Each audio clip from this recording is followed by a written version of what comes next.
Hello, gamers. Oh, sure. Welcome back to another amazing live stream by yours truly. How are we doing today? How are we? Today we are playing some more Our Life. It's been a minute since we played, but we're back. Last we left off, there's 5 like childhood memories, and we've done 3 of them. Either that or there's 4 and we've done half. All I know is I'm like almost certain that there's 2 left. So we're gonna be doing that, I suppose. I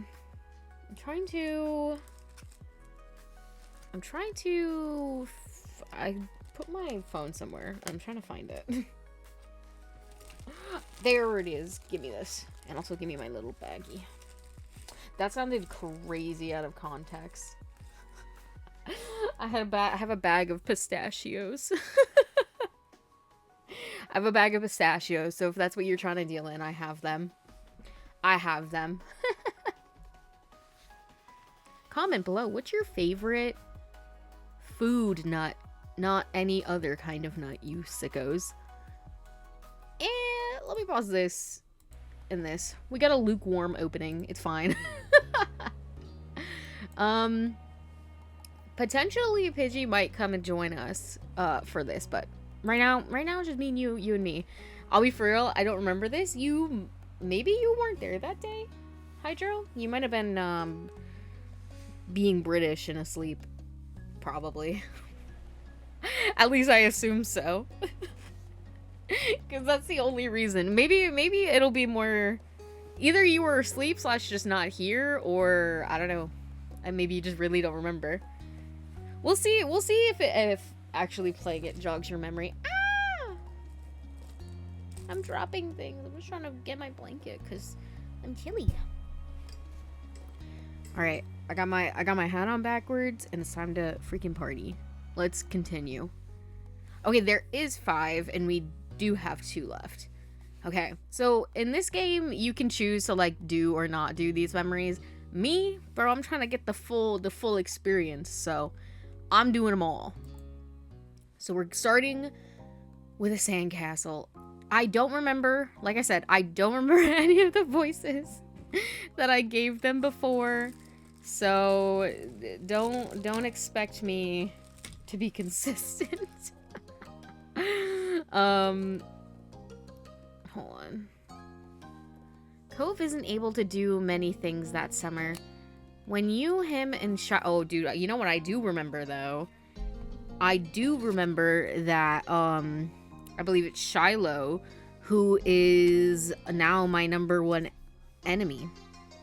Because I tried to help him up one time, but he's so obsessed with my older sister that he literally ignored me, and I was like, you know what? Shh. And when that wave took him away, I was gonna let it happen, but it didn't, so.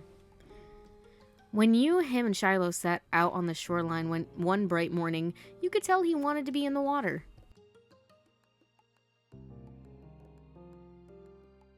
But there was no way he'd be swimming anytime soon, not with this cast. The wave spot... Oh, wow. The wave... It's because I'm hearing... There's, like, my parents and my sister talking, like, right outside my room. And so hearing them talk is getting me distracted. Because I'm like, how loud are they on my mic? Let me tilt it this way. The waves washed a single shell to shore, glittering in blue. Another reminder of the place he couldn't go. From what you'd heard about Cove's old life so far, in tiny pieces and fragments, you could tell that he'd do anything to be able to get the cast off. Like make a pact with a witch or something, just to get it off his arm. You thought about how his summer last year must have been totally different from this, with his old home and his mom and dad.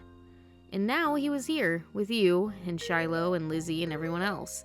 And he couldn't even go in the sea. This town wasn't bad. It had all your favorite things in it. But he's sitting there, on the same beach you'd grown up on. On the same beach you'd grown up on, you could understand that not everybody felt the same way about Sunset Bird as you did. Bro, Shiloh, if there's an option to be mean to you, I will be taking that. I don't care. I tried. I really tried. I was like, that's fine. You can have a favorite sibling. That's what made me mad. But like, somebody's literally going out of their way to help you up, and you just want it to be your damn crush so bad, or whatever. I don't even know what they are. That like this happened. Like, no, I won't forgive you. You watched him from the corner of your eye quietly, and he finally said aloud what you had been pondering. I wish I could go in. Oh, the water?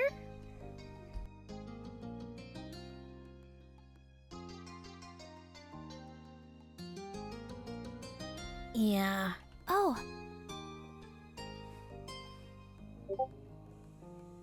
I can't hear them at all. Okay, good. Oh, I'm sorry. You're gonna be able to do it soon. Cove only sighed in response. Apparently, soon wasn't soon enough. It's so pretty. The ocean. And huge. There could be anything out there, like mermaids. Yeah.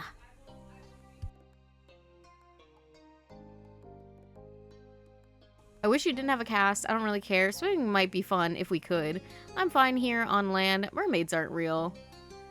I don't want to say, like, I wish you didn't have the cast, because, like, isn't that not going to make him feel more bad? I don't really care. Like, that's not true. Swimming might be fun if we could. I think I'll take that. but it's not like there's anything we can do about it. Obviously not interested in hearing much more of your input on the situation, Cove turned back to the water. Dang, I'll die. But as he looked away, something about Shiloh's slow, careful movements caught his eye. Hey, are you building a sandcastle? Sort of. I was only playing around while you were talking. I'm listening. Maybe I could too. I've only made big piles before. It's nothing special. I'm sure you'll be good at it right away. Well, how do you do it then? Shiloh's cheeks lit up. You could tell he was a little bit uncomfortable to have Cove's expectant stare on him. I'll play too. I love making sand stuff. I've never really made one before. There's nothing else to do. I've never really made one before. Okay. He put his hands back on his seashells and sand and nodded. I don't do a lot. Here's how I get a house started. Shiloh, focusing more intently than you've ever seen him, guided the two of you through his process. It didn't take long for the three of you to have humble structures prepared. That's all kind of. You can do anything now. Like make it bigger, add some seashells, carve a pretty pattern. I bet you'll have great ideas. Okay. I'm gonna make it bigger. Mine is gonna be a real castle. Cool. This is gonna be a house. Looking at the base of your sandcastle, you decided to make... I guess I'll do a mansion because I'm not trying to copy.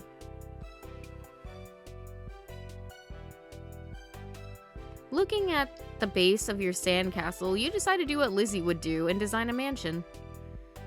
The better part of the next hour was spent focusing on your own work. The boys were the same. Even Shiloh didn't sneak as many peeks as everyone else did as he usually did. Dude, that's that sandcastle we saw. You finished shaping before either of them did, glancing up from what you'd built. It seems you got done so fast because they already searched around for extra decorations. Shiloh had grabbed most of the really interesting stuff, and Cove had a lot of the shells, but there were still options. The first thing you reached for was red bottle cap, blue seashell, green piece of sea glass. I want a blue seashell. It was the perfect fit for your mansion, you decided. Hello, Pidgey. Boo. Hello. I've been waiting quietly in here. You're such a little freak. Damn. Wait, hold on. Is Hydro, is the music too loud? Because now that I'm thinking about it, it feels kind of loud.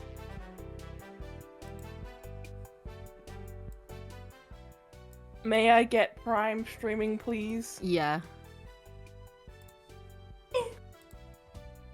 Because I was like, bro, I feel like I could barely hear Pidgey over it. And I'm not even saying that you were quiet. I was just like, damn, is that game that loud?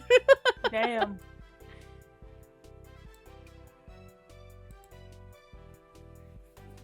Slightly, but only like a bit low. Yeah, I was like way ahead. I was like, let me just scooch this down. Yeah, that's way better. I swear to God, I don't know how this happens. Like, I feel like I put it at a good, like, volume. And then somehow, the next time I go to play, I'm like, why is it loud? Like, how do we hear, bro? Okay. We're building a sand castle right now. Well, I'm building a sand mansion. Damn, Papple. You got it, man. It was the best fit for your mansion, you decided. We just put a blue shell on it. Ooh. Pretty. The blue color of it, the blue color of it still reminded you of the clear water. So you put it in a funny place, where it'd take a second look to see it. Pleased with your result, you finally took a proper look around that wasn't focused on the sand itself. Both Cove and Shiloh seemed super immersed still. You knew you could probably sneak a peek at either one's work. I'm looking at Cove because, you know, that's my Pookie. And also because I hate Shiloh. Damn, we got a Shiloh hater here, guys. Listen, he dismissed my help one time, and that was that. Like, he'd already gotten like many points against him. Every single time my sister came around, he just like straight up ignored me or was being, you know what I mean? Like, that's not nice, bro. Like, I don't care that you have a favorite, but like, you don't need to be rude to everybody else, bruh. Like, and especially when they switch up, like, they're mad nice to you, and then their favorite person comes, and you're the scum of the earth. Like, actually, fuck you. What did you get from the shops the other stream? I'm curious. What? Did you get anything from the shops in the other stream? Like, we got, when it was me and Shiloh, or when it was me and Cove? You and Cove, I think. I think you guys went there. I'm yeah, not sure. we went to the store, and oh yeah, and then I think I got a crab keychain. Yippee! Yippee! Yippee! Yippee! Yippee! Yippee! There was one right answer. And I also got a free balloon on Free Balloon Day. See, you know what also, sorry, going back to Shiloh, what rubbed salt in the wound is like, me and Shiloh had this we had such a good day, bro. We hunted around my house, we got money, we scrounged up some money for some ice cream, and I got what I wanted, but like, I still let him have some, and then he still had the audacity to be rude as hell to me. I was like, wow, Bruh. that's disrespectful, and that's why I'll never forgive him. And if I can be mean and bully a child in this video game, I will. The castle Cove had built looked surprisingly tidy, especially for someone in a cast. He must have worked really hard. Now he just has sand in his cast. He wasn't even finished digging that huge gaping moat in the front, but it was already enormous. You got the sense from the enthusiasm he was digging with that the doctor was probably going to find a bunch of sand when he finally removed the pig plaster. Yeah. The silence was then broken. What's on top of yours, Shiloh? Here, do you want to be Shiloh? You You just have to do little boy voice. little. I mean, I can do what I was just doing. What were you doing? Well, let me wait till I get a line from him. You peeked closer and discovered something shiny sticking out of Shiloh's sand chimney. Oh, it's just a gum wrapper. It looks like smoke. Okay. Just like generic, I don't know, little kid boy voice. Oh, never mind. Oh, sorry. I'm gonna repeat. Anyways. I mean, I was waiting and then you didn't say anything, so I was practicing like... with my mic muted. I was nervous. You should have been like, wait, let me practice. And I'd have been like, okay, understandable. Deserved hate sounds like it. That's what I'm saying, bro. It's good. That's smart. Yeah, I didn't think of that. I guess I don't see it. What did he say he put up there? I actually just forgot. Oh, here, you can read it this way. Oh, no, I lost it. No. Right here. It's a gum wrapper. I almost said a gun wrapper. Gum wrapper. Oh, it's just a gum wrapper. It looks like smoke. You think you're so fucking good at everything, don't you, Shiloh? I'm about to say it looks like shit. Yeah, it kind of looks like a worm. It kind of looks more like a worm. Should I say that? What do I want to say? I don't know. So yeah, you gotta play it as like slightly a joke, if you're gonna be rude. A slimy worm.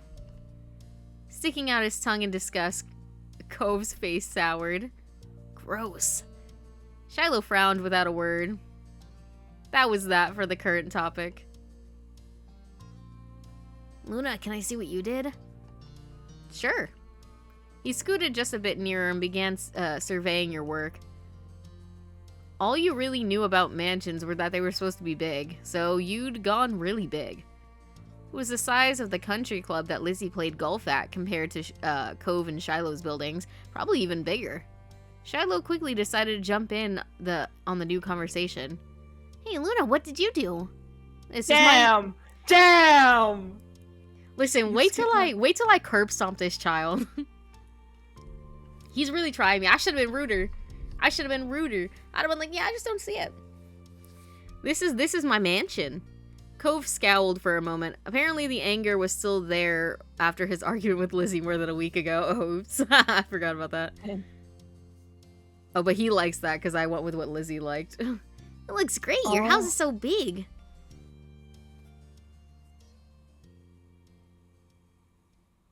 You just looked at him? Me. Shut up!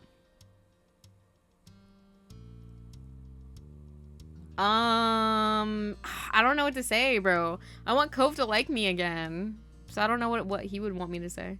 And I know you're supposed to be like, go with what you want to say, but like, I want what he wants. You know? Isn't that the entirety of dating simulators? Yeah, but this game, at the start, they specifically said, like, you should just go with what you want. And I'm like, but like, I want what he wants. And also, I want to be mean to Shiloh, but I don't want Cove to think I'm mean. I'm just gonna say, thanks. Like a normal person. You're welcome. Well, that was not the voice I was doing it before. Jesus Christ. You just gotta sound like a sticky iPad kid. You're welcome. You're welcome. You're welcome. Fuck you and your mom. Sorry. I don't think that's the same as a house. Huh? Is a house bad? No. No, but we each made our own place. Nobody is the same. I think we are. Cove raised an eyebrow at that. A wiggly eyebrow to He that. said the fuck you know, Shiloh. If something is the only one of that thing, that makes it special. And that's why I picked swear- a mansion, bro. I'm trying to read the text. I swear, cookies in its face is in my monitor. Listen, I make honestly, Yeah. a lot of the times when I read, Sandcastles and stuff. honestly, a lot of times when I'm reading, half of it is actually what's written, and half of it is stuff that I have imposed. And I'm like, well, you know, it's basically what it said. Yeah. Sorry, I'm like, Cookie you has know. her ass in my monitor. So In my monitor face.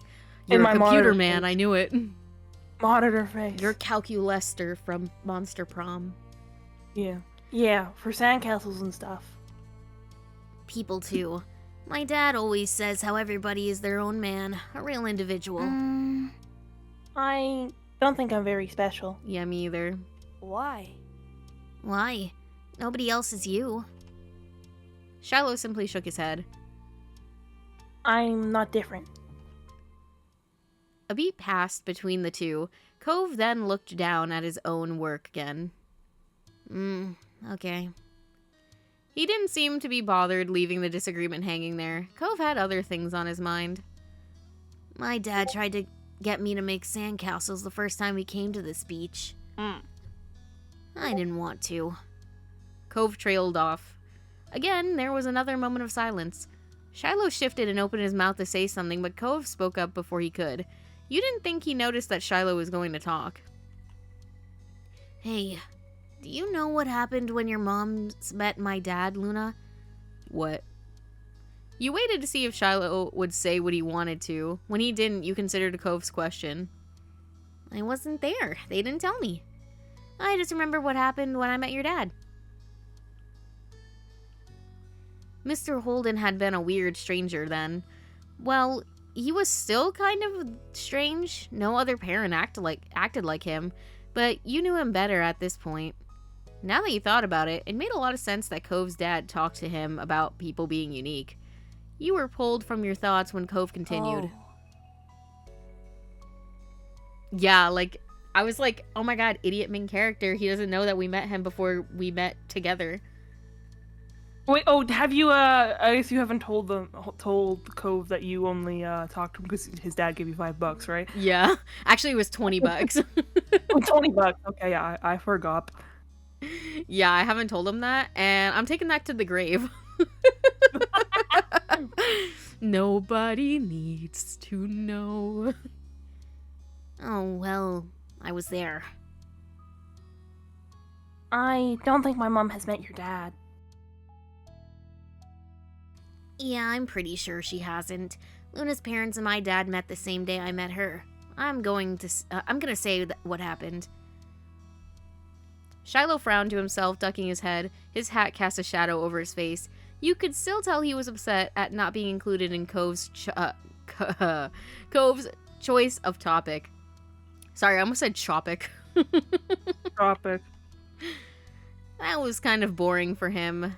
Though giving people their own turn to say things they want is important too. Yeah, I was like, he needs to know that not everything's fucking about him, bro. Yeah, I'm gonna let Cove talk because I don't give a fuck what Shiloh wants. Shiloh could talk about stuff after Cove had a chance to share what he planned on. When we moved here, we didn't bring a lot of stuff with us. Only some stuff that we could fit in Dad's car. We didn't even get a moving truck. I sat there while Dad brought it all inside. I didn't want to get out because I knew Dad would make me look around the new house. I really didn't want to do that. His lips twisted in a frown as he recalled that. Then I saw your moms. They were walking in they were in a car too and stopped at your house. I guess they were coming back from somewhere or something. My dad noticed. He waved his hand and went over to the front of your house and where he started talking to them. I don't know what they said. I couldn't hear it. But he couldn't see me anymore because he was looking the other way. So I opened the car door and left. I wanted to get away and went behind the houses. I found those hills there. The ones where we met for the first time. Cove nodded and then stared at you. You stared back. He didn't go on to say anything more. Aren't you gonna finish your story? Cove's brow wrinkled. Like he didn't understand why you were surprised. Huh? That's all that happened. So why did we say this?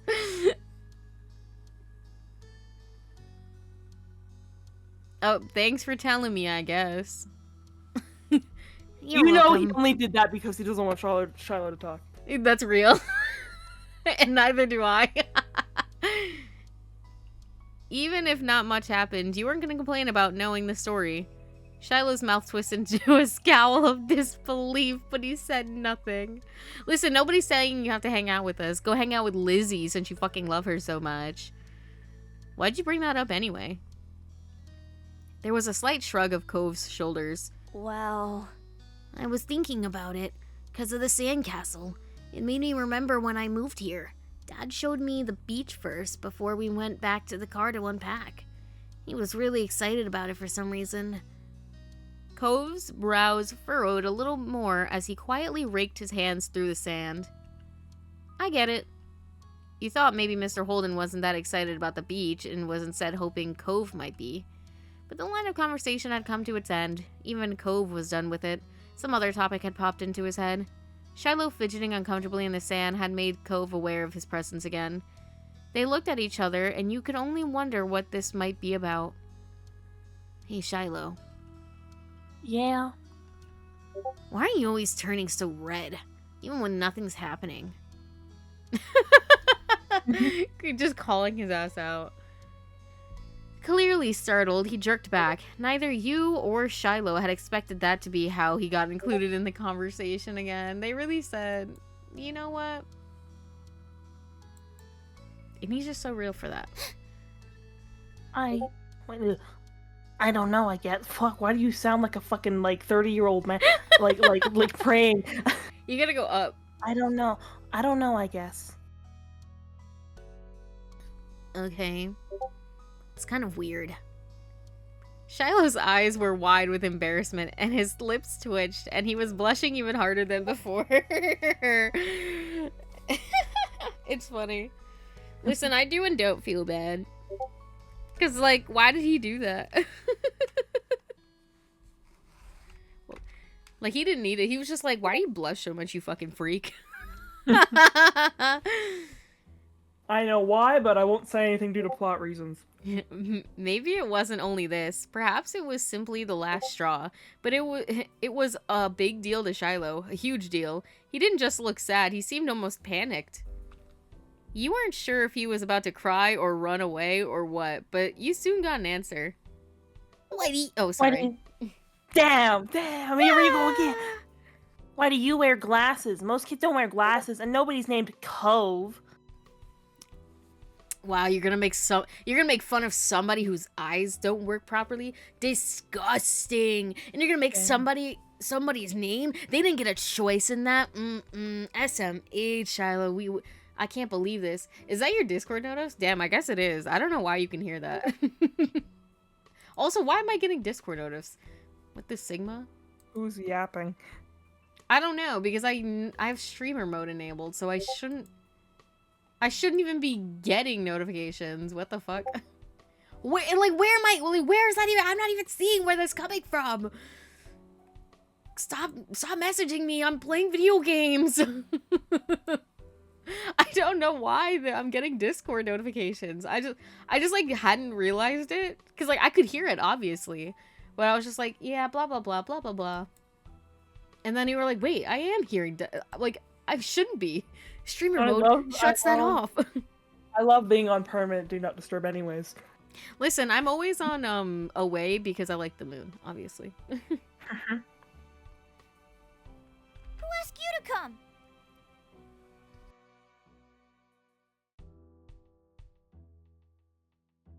You gonna read that? Oh. Sorry, I thought it was the same message thing for some reason. Sorry, apologies. No, you're good. Who asked you to come? You probably just had... It was probably just your dad bugging Luna's family because you don't have anyone else who else will ever play with you. Damn, that was hella rude for no reason. Now he's even more on my shit list. I mean, he said it. I was going crazy, like, who's sending me messages, and it wasn't even me. Sorry, guys, I'm just so popular. I'm kidding, it's probably from, like, a group chat. Or a server, or whatever. Cove, like I said, I couldn't see any messages coming in, so I don't know what the fuck I was even getting messaged from. Cove blinked. The tension on the beach was suddenly uncomfortable in a way you didn't know how to laugh off. It didn't seem like the kind of thing he'd get upset about, though you hadn't ever known what kind of thing would bother Shiloh. I'm sorry. Well, you should have thought about that before you said it. I'm telling your mom. Me too. I was just wondering.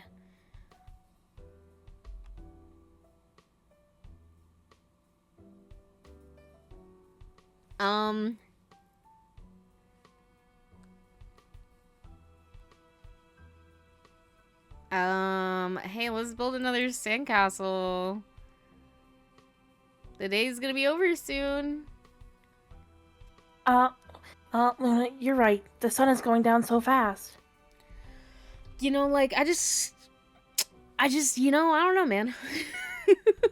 Like, I just don't want you here. I don't like you. You all went back to making more sand buildings, but the whole mood has changed. Shiloh's cheeriness was clearly gone, and Cove looked as confused as ever about why the other boy had blown up. The air stayed uncomfortable the rest of the afternoon, right up until the moment that Shiloh's mom appeared at the beach to take him home. At least she tried to do something to resolve it, though, and it seemed like it helped. Even though Shiloh's smile when he said goodbye to Cove wavered, it stayed as bright as ever for you. Well, fuck off. That had to count for something. But with Shiloh gone and the sun going down, you knew it was time for you and Cove to head to your own houses. The two of you trailed out of the park together toward the neighborhood. Can we talk shit, please? That'd be really funny. The walk home was quiet. You passed by familiar landmarks, shoes thumping against the sidewalk in near-perfect unison. Cove was clearly caught up in thinking about something. What are you thinking about? Something was definitely up, so you chose to reach out to him and ask. Hey, Cove, is everything okay? You're making a funny face. Oh, I was just wondering. Cove fell silent again, and for a few more seconds, then shied. Why'd Shiloh act like that when I said that he was all red a lot? He was just being a baby! You're being rude to him, he was just being a baby. You should make fun of him. I don't know, it's just Shiloh. He got embarrassed, he shrugged. Yeah, he was being a fucking baby. Don't worry about it, he can get really weird sometimes. I guess I can't get it. I guess I can get it, why he would do that. Sometimes I get really mad too. Yeah, but like, what you had said was not the equivalent, like, was not equivalent to what he said. You know what I mean? Like, if you're gonna snap back, it's gotta be, like, equal exchange. You know what I mean? Like, unless, like, they did, the dig that they went for was already, like, mad crazy. Like, if they were like, yo, why don't your dad like you? And then you could shoot back, like, well, why's your mom dead? That's where that would come in. You know what I mean? But, like, you can't escalate to that when, like, that was not even on the table. You know what I'm saying? Despite seemingly coming to a conclusion, Cove's mood was still sour. Hey, Luna, was Shiloh telling the truth? Huh? His gaze left yours as he dug the sole of his shoe into the ground. He looked oddly vulnerable for a second. Does my dad make you hang out with me? No, nobody could make me do anything. Like, yes, it was that way at first, but then it wasn't that way, so it technically was never that way. That's what I would say. I know he talks to your moms a lot about that. An uncomfortable weight settled in your chest at the question. You liked spending time with Cove. You didn't even have to think hard about it. You knew you did. But you couldn't help feeling guilty. Cove still didn't know what happened when you met Mr. Holden. Nobody's making me spend time with you. Your dad does do stuff, so you'll hang out with my family, but Shiloh shouldn't have said that. You decided to tell him about how his dad offered you money. Listen, like I said, I'm taking this to the grave, bro. Like, as long as nobody else spills the bean, I'm not spilling the beans. I mean, because who knows about that? The only person who knows is me and Cove's dad, you know what I'm saying? Because, like, I don't even think my parents know. And, like, my sister doesn't know. I keep the 20 hidden. Listen, and you know what? What started the friendship don't even matter, bro. Nobody's making me spend time with you. Cove's shoulders relaxed. You hadn't even noticed that he'd tensed up. Yeah, that's what I thought too. Anyway, I didn't think you were pretending. I just wanted to make sure it was okay is all. Thanks. Thanks for telling me. Your throat tightened. It was hard to meet Cove's earnest gaze again. Keeping secrets was hard. See, I don't know. This wouldn't bother me. Would it bother you? I don't think so, because you're not like... You're not lying. You're just not like... Yeah, like, nobody's forcing... No, I mean, even the first time... Nobody's forcing you. Even the first time, he didn't say, you have to go. If I give you this $20, you have to go. He just said, like, would you think about it? Some things are like, you don't really have to, like, mention it. Yeah. Like, if you were only still hanging out because of $20, yeah, maybe. Yeah, but, like, I mean, it's you're also, not. like, if you were actively, like, if his dad was actively still paying me to hang out with him, that'd be fucked. But it was literally one time, like, how many months ago? You know what I mean? Yeah. You're welcome. By now, the two of you were on the sidewalk near your house. It was time to part ways. Dude, I'm giving him a hug. Just know I like you better than Shiloh. Don't worry.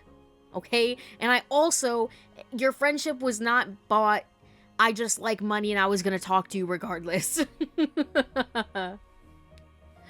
As long as I actually get along with a person, I wouldn't be as bothered. Exactly. Because I'm like I said, and also the money was just a bonus to me. Like, I was going to go talk to his ass anyways. And then his dad was like, well, you want $20 to do it? And I was like, well, hell yeah, I want $20. You going to say no to that? Be so for real. You stepped forward and wrapped your arms around him tightly. You turned your head, resting your cheek on his shoulder. Cove stood there awkwardly with his hands at his sides. He wasn't much of a hugger, but you didn't get the impression he was unhappy that you were. Bye, Cove. See you tomorrow. Yeah, bye, Luna. You pulled away and then jogged to your house. Listen, you know, I'm just reassuring. When you looked back, you saw Cove making his way back home too. As if he felt your eyes on him, he turned around. He waved. You did too. You still felt a little unsure with what you were supposed to do about the deal Cove's dad had offered. Listen, I think if it ever asks me, like, do I want to spend the $20, I'm going to say no. I'm going to carry that $20. And I'm going to be like, see, look at this. No matter where we started, I still kept that $20. I never spent it. So I never was bought. You know what I mean? Am I right, boys? You didn't want to say something bad or something you shouldn't. You had no idea how Cove would take it either. It would be terrible if it made him feel bad. What if he didn't want to play with you anymore? You might change your mind sometime, but there's always tomorrow after all. But for now, it was definitely something that you'd keep to yourself. With a final look, you went inside your house. All right, and then we lastly have fireflies. All right. Oh my god, do you want to be Lizzie? Sassy as fuck. Yeah, I hell literally- yeah. It's literally just All like, right, tonight we're making. All right, tonight we're gonna go catch fireflies. At this blunt declaration from your sister, you looked up from your macaroni and cheese dinner. Fireflies were a familiar sight over summer, coming out on warm nights to dance through the sky. Have you ever seen a firefly in real life? No, Me either. they don't fucking exist here. I don't think they exist here either. I don't know I'm not where gonna they be- do exist, but They not here. don't. I've never seen one, so I don't. They're not real, They aren't real. guys. Fireflies aren't real. You heard it here. Oh god. Tonight was particularly balmy. You knew there were bound to be tons of them around. Alright, do you want to be mom or the other mom?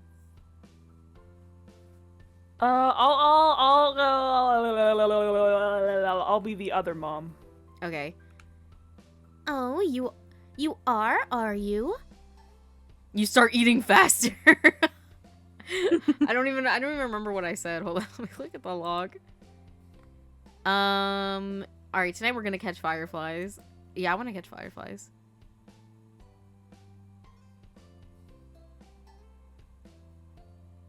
Yeah.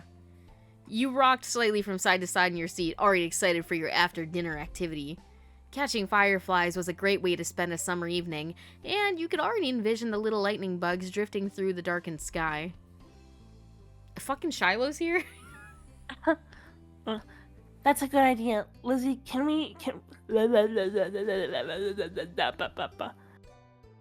Sorry. That's a good idea, Lizzie. Can we Miss Cryptid? Sorry, the last name threw me off. What do you mean? That's a totally normal last name to have. Shiloh tapped his fork against the table excitedly, his face lighting up as he looked at Lizzie. It was unusual for Shiloh to still be here. Yeah. Like always, his mom had to bring him over really early in the morning before her job started, but normally she would have picked him up by now. She called before dinner to let your moms know she'd be late. You didn't hear why, probably more work things. You thought maybe getting to hang out with Shiloh for longer is what made Lizzie want to keep running around outside. Staying at home and watching TV was never an option for her with guests over. That's why you were pretty sure she'd get your moms to agree. Wow. Well, it's already so dark out there. Lizzie gave Mom the best puppy dog eyes she could, slowly spooning mac and cheese into her mouth while you waited there for their response. There. Let them go. Nights like this don't happen every day. Your parents exchanged a look, then Mom eventually sighed and nodded back. Yes! Oh my god. Along with Lizzie's cheers, you threw your arms up in triumph, but waited until you finished chewing to say anything because you knew it was rude to talk with your mouth full. Fine. Fine. Just make sure you stay on the hill behind our house with all the poppies, okay? Duh. Duh, Mom. That's where most of them are. The idea had only just been planted in your head, but already you could just picture all the glowing lights. Oh my god. Put us both down. Like, The glowing lights spread out in front of you, like the fairies from the bedtime stories Mommy read sometimes. All too quickly because a race to see who could finish their food first. That's you. oh, so it was lagging, I swear. No choking at the dinner table now. Yes, Mom. Yes. Yes, Mother. Mom, I won't choke at the dinner table. That's right. If someone died, we'd have to cancel the Firefly trip after all. Mom said it like a joke, but we knew they both were telling you kids to slow down. Shiloh did immediately, when you glanced at Lizzie and saw her still eating faster than she should. Elizabeth. Jeez. Sorry, it genuinely is lagging. I'm so sorry. No one is gonna die. Sheesh. I would say it might be you though. It is me. It is me. No one's gonna die. Sheesh. A knock on the door interrupted Mom before she could no doubt scold your sister. I want to know. I'm nosy. Who is it?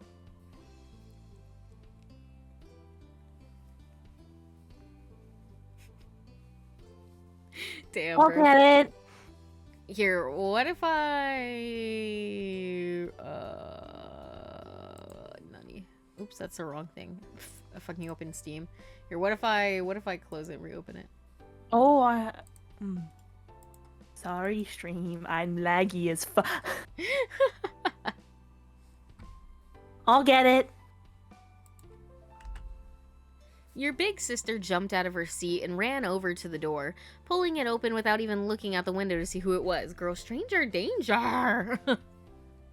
Huh? Huh? You shifted in your seat to try and get a glimpse of the unexpected guest. Hi.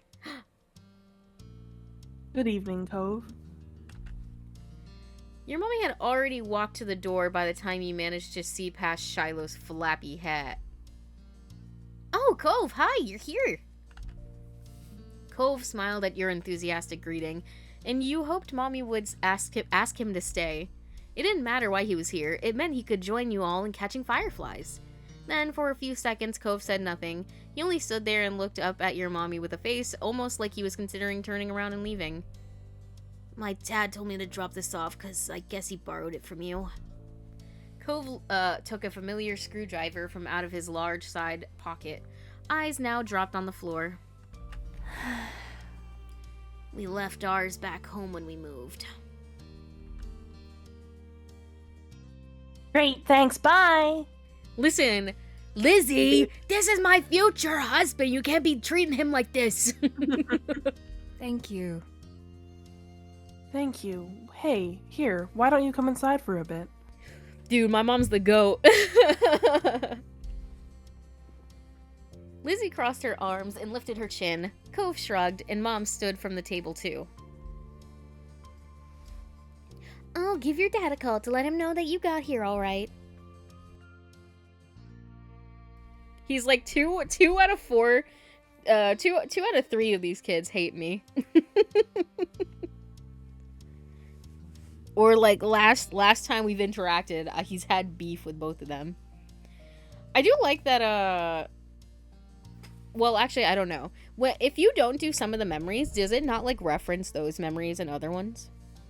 Or do they always reference them no matter if you do them or not? Don't remember.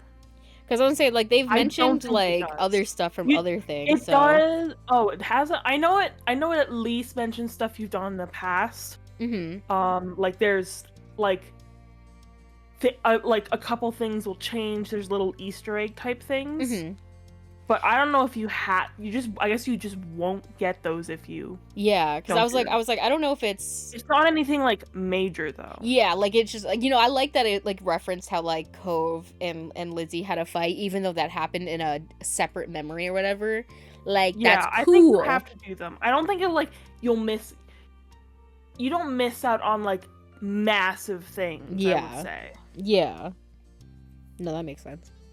Cove shuffled fully inside, eyes remaining on the ground. Mommy closed the door behind him. Hi. Hi, Cove. Hi, Shiloh. Shiloh gave Cove a friendly smile while waving by holding up his hand and opening and closing his fingers. Cove nodded in response. Cove's like, I haven't forgotten what happened last time. Cove, are you gonna catch fireflies with us? Pepe, sit?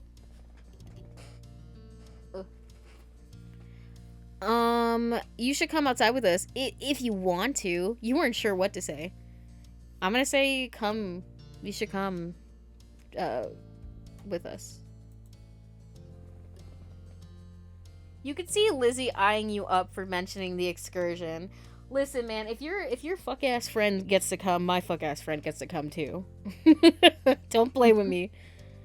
For mentioning the excursion to an outsider, but she gets over it. As she should. As she should. Hold on, sorry y'all, I'm putting up my hair because it's annoying me. Sometimes I'm like, God, I wish I could go bald, but I think I have a weird shaped head, so I don't want to expose the world to I that. feel that. Like, I can't.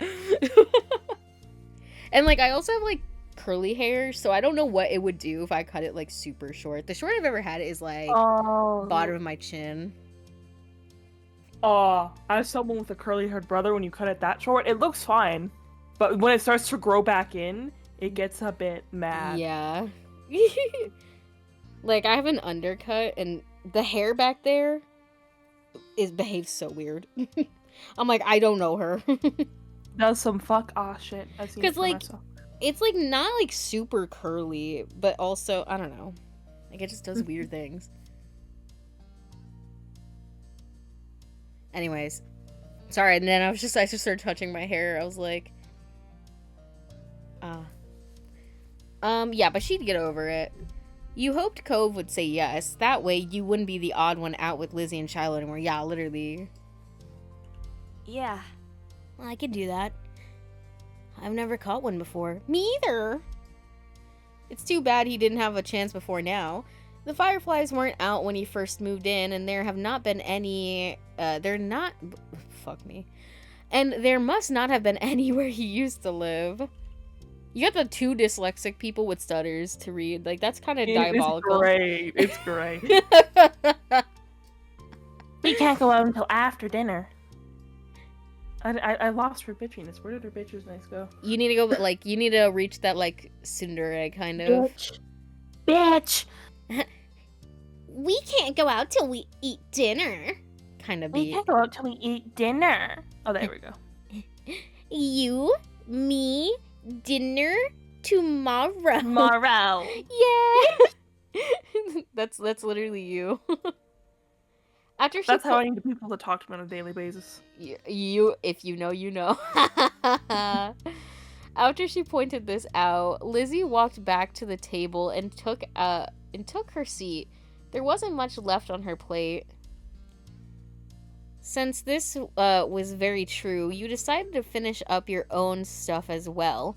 Cove stepped over and eyed what was on the menu for your family's meal. He's like, let me get up in here. Look at the fireflies just tweaking in the background. Are those outside or inside? I don't know, but there's something tweaking in the background, and I'm very curious as to what. I mean, there's probably, like, little bugs, because, I mean, we are on a tropical island, to be fair. There's, like, always Oh my little god, bugs I wish everywhere. I could live on this island. This island, You want to live with the little bugs? Yes, I want to live with the little bugs and the crabs and the beach and everything. It is kind of vibes, to be honest. Yeah. It seems so peaceful, so secluded. And... Yeah, and there's also a whole bunch of grumpy old bitches and no kids. Exactly. I guess people would probably get tired of my shouting though. So. Anyways, have you eaten yet? Yeah, my dad and I ate earlier. What did you have? I don't know why this Shiloh, like, sprite with the raised eyebrow, like, he looks so, like, smug. Like he's, like, mad cocky with it. Me beefing with, like, a fucking 8-year-old. Listen, in my defense, my character's also, like a child, so it's valid. Eggs. Wow, that's a luxury, alright? Eggs these days cost, like, nine doll hairs.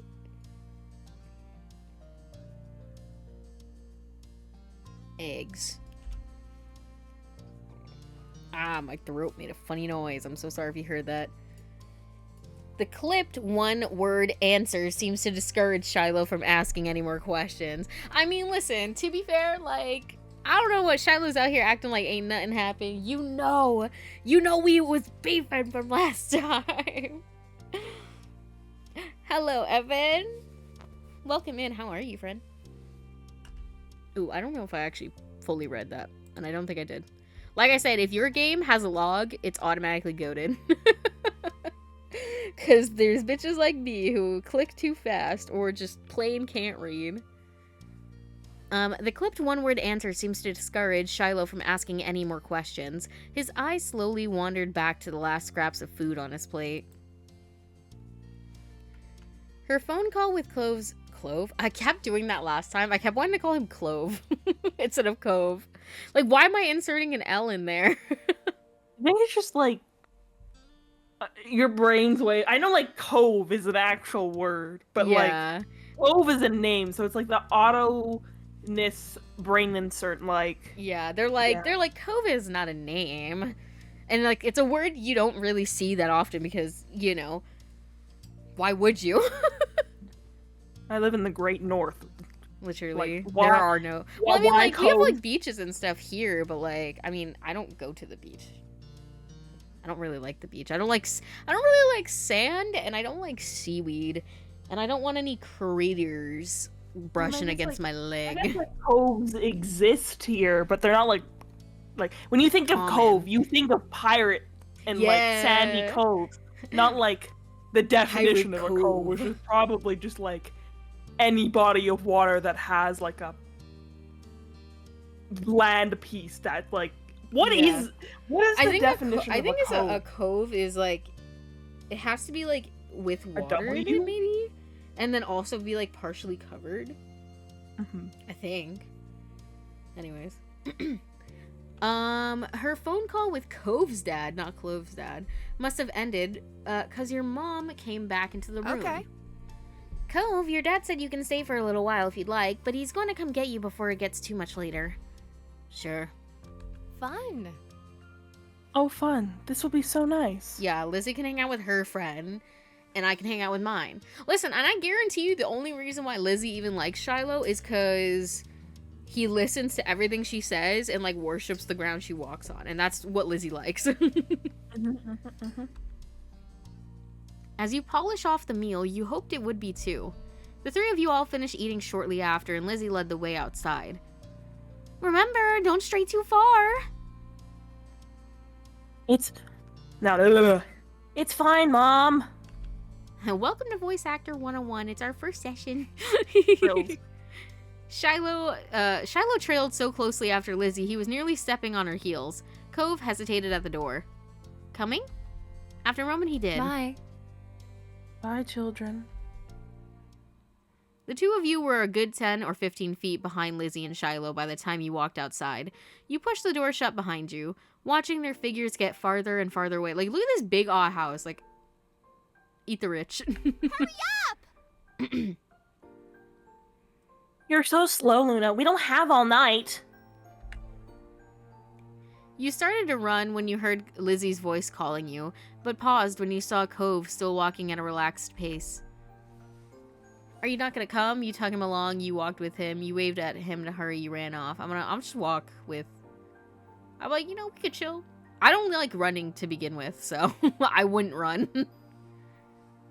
Me personally, I'm being like, girl, we'll get there when we get there, bro. Catch all the fireflies for all I give a fuck. Okay, now imagining, okay, now imagine if on this island there was some sort of killing game and they all said goodbye to despair. I hate you, Huh. Hydro. Hey, wait a minute, I like the sound of that. Yarg, Pirate Cove.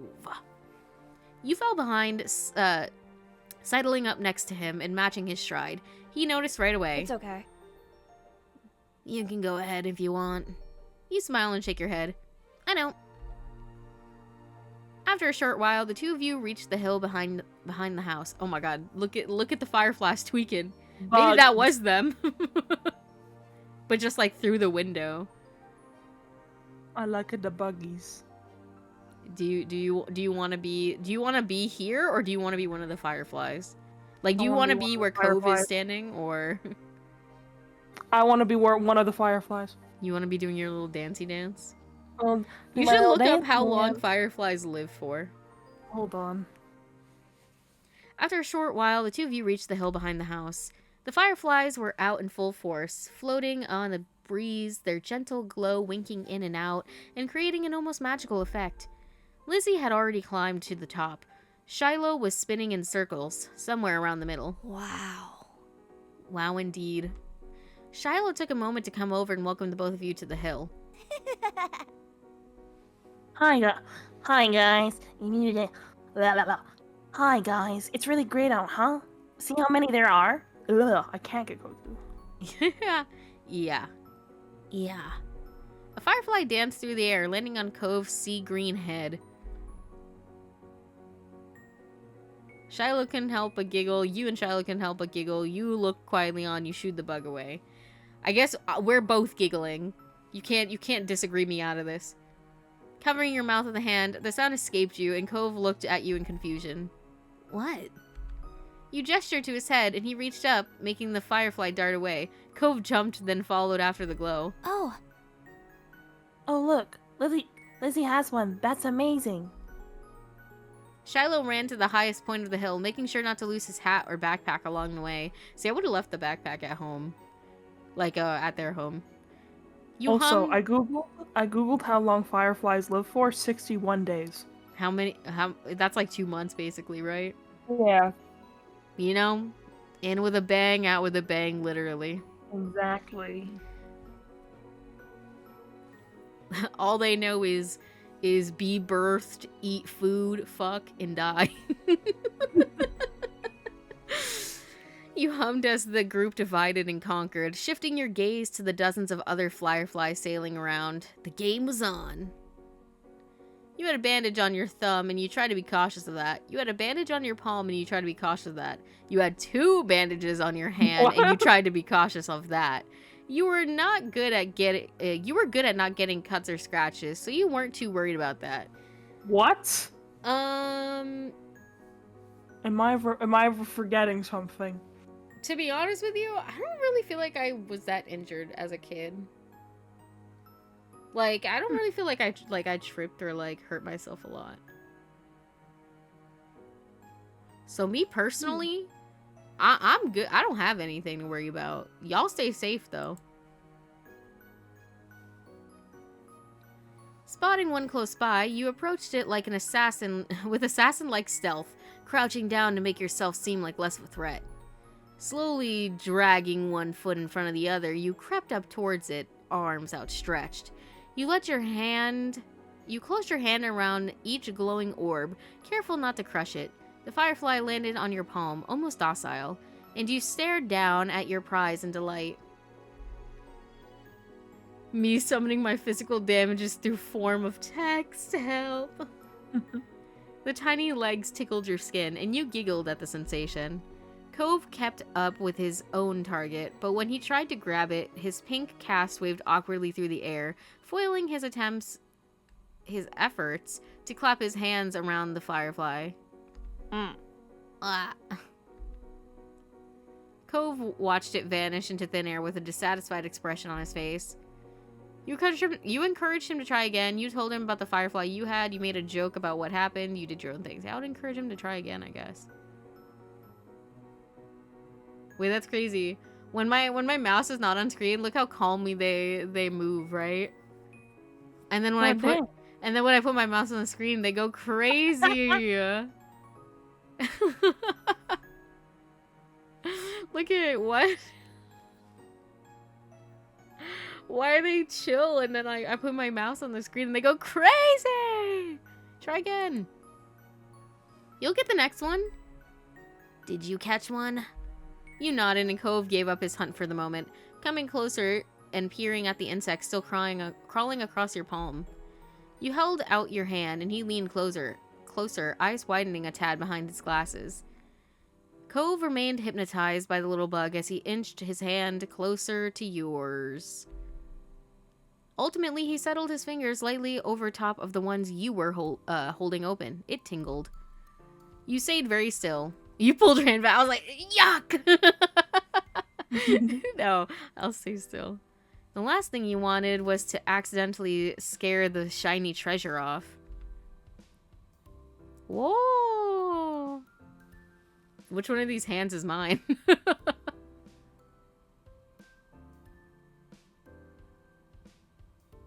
I wonder if the game's saving resources by slowing down the frames. That makes sense. Also, hello, Black Blue. The firefly, noticing the new connection, crawled up onto Cove's hand. He quietly gasped. I don't really like bugs touching me. I don't think I'd like this. It worked. I went to a butterfly garden one time, and I'm not gonna lie, bro, it was kind of scary because there's these big butterflies fucking dive bombing you, and it's like, hey, chill out. And I was like, oh my god, wait, what do I do if one of them lands on me? I'm gonna cry because they're gonna like tickle my neck or something, and then I'm gonna freak out and like automatically go to slap it, and then what? Kill one of the butterflies? Oh god, it didn't happen. Nothing happened. It was fine. The whole day was fine. But those fucking butterflies, like the big ones, especially in the small ones too. I'm gonna say like they were just dive bombing you. I was like, get off of me! Ah! Like, I can do some bugs. Like I can do like moths and butterflies and fireflies. Like that, I'm gonna be honest. If a bug is icky, it's not allowed to touch me. I don't believe in all bugs deserve life. Like, I get why all bugs exist. They all have their unique purposes. See, but half not of them mosquitoes can though. stay the They hell deserve away to be from me. eradicated. Yeah, I agree with the mosquitoes actually. It worked. Yeah, you got one. Cove's lips turned into a slow smile, and his eyes shined brighter than the bug. I'm about to sneeze. Thanks, Luna. Hold on.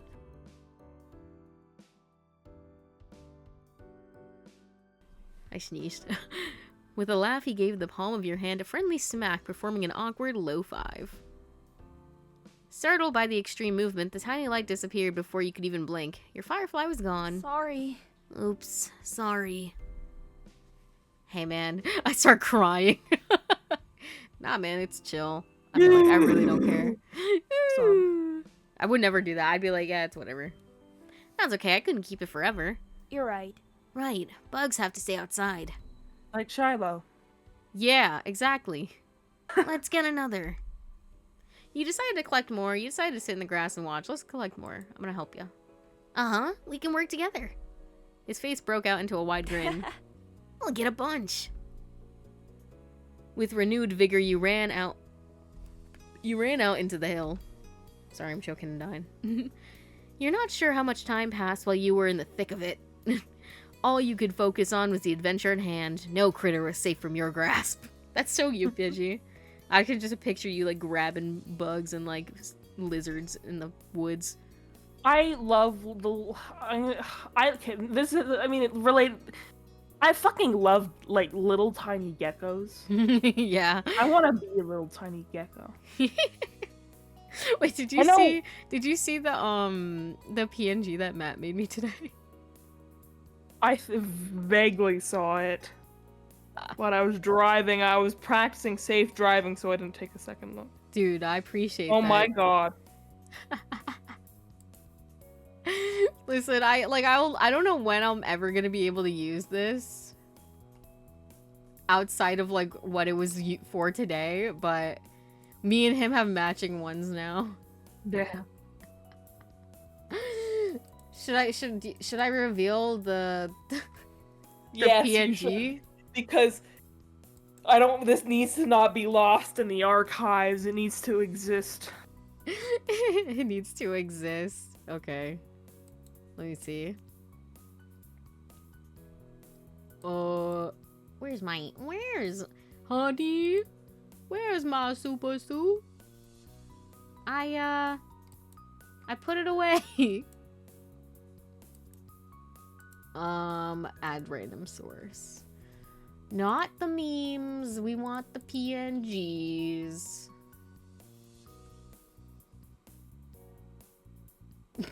Okay, here you go. This is what Matt made me today.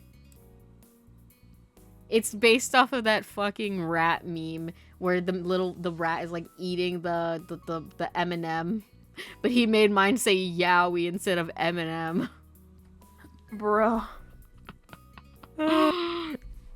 Also, if you're wondering, it's based off of my Minecraft skin, obviously. Where's my thing?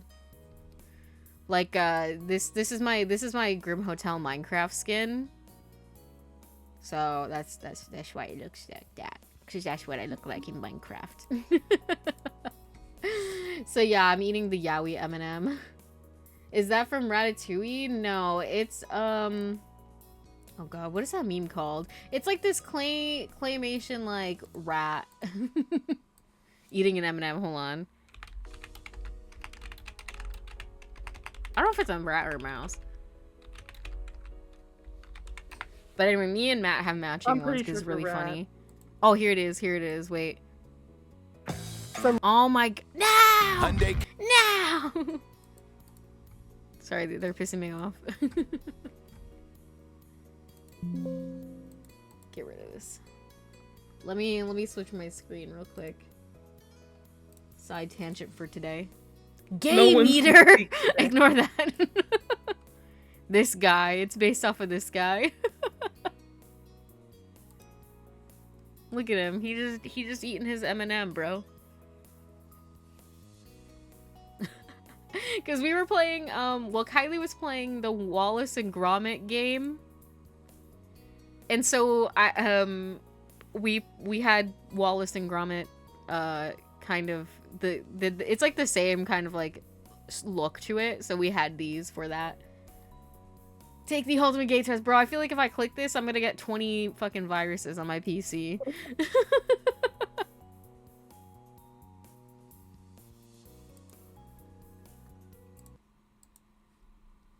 Oops.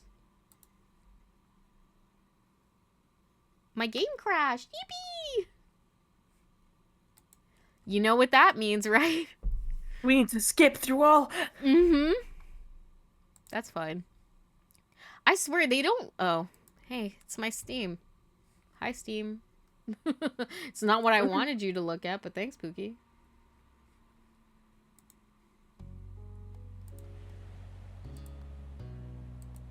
Jeez. I don't know why they do that. Okay, let's see where we need to pick up from. Okay, it's fine. Skip. Can we skip? Damn, I gotta click this to skip? Oh, yeah. Okay, what did I answer? I think I clicked swimming might be fun if we could, but I want to switch it. I'm fine here on land. All right.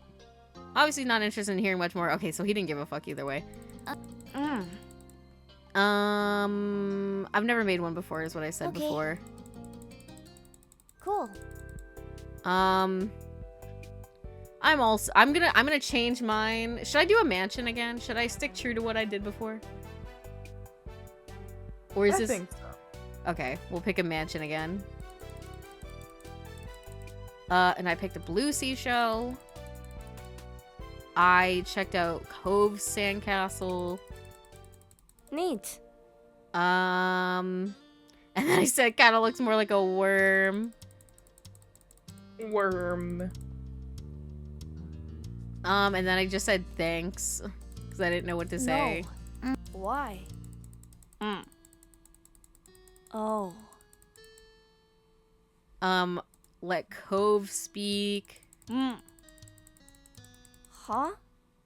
And then I said thanks for telling me. Well.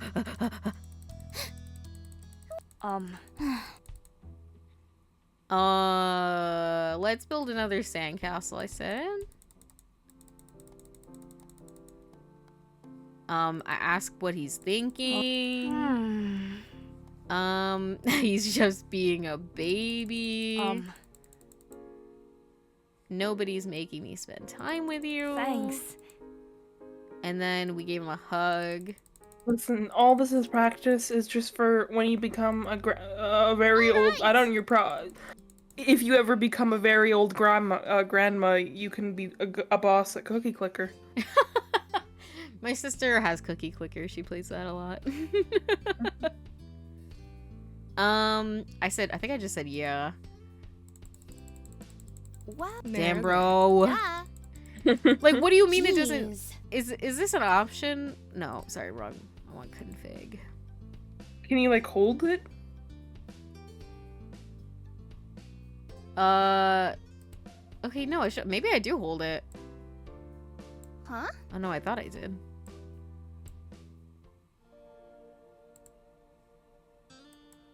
Oh, because you know what? I think it technically doesn't think that I've seen that text. I think that's why. Okay, there we go. But I have to be careful. Cove, you're gonna catch fireflies with us, right? Hurry up! Walk with him. We both giggle. Oh, I was too goated with the sauce. Try again. Okay, I'm gonna pause it here and we're just gonna take it from here. May I have my premium? Oh, yeah.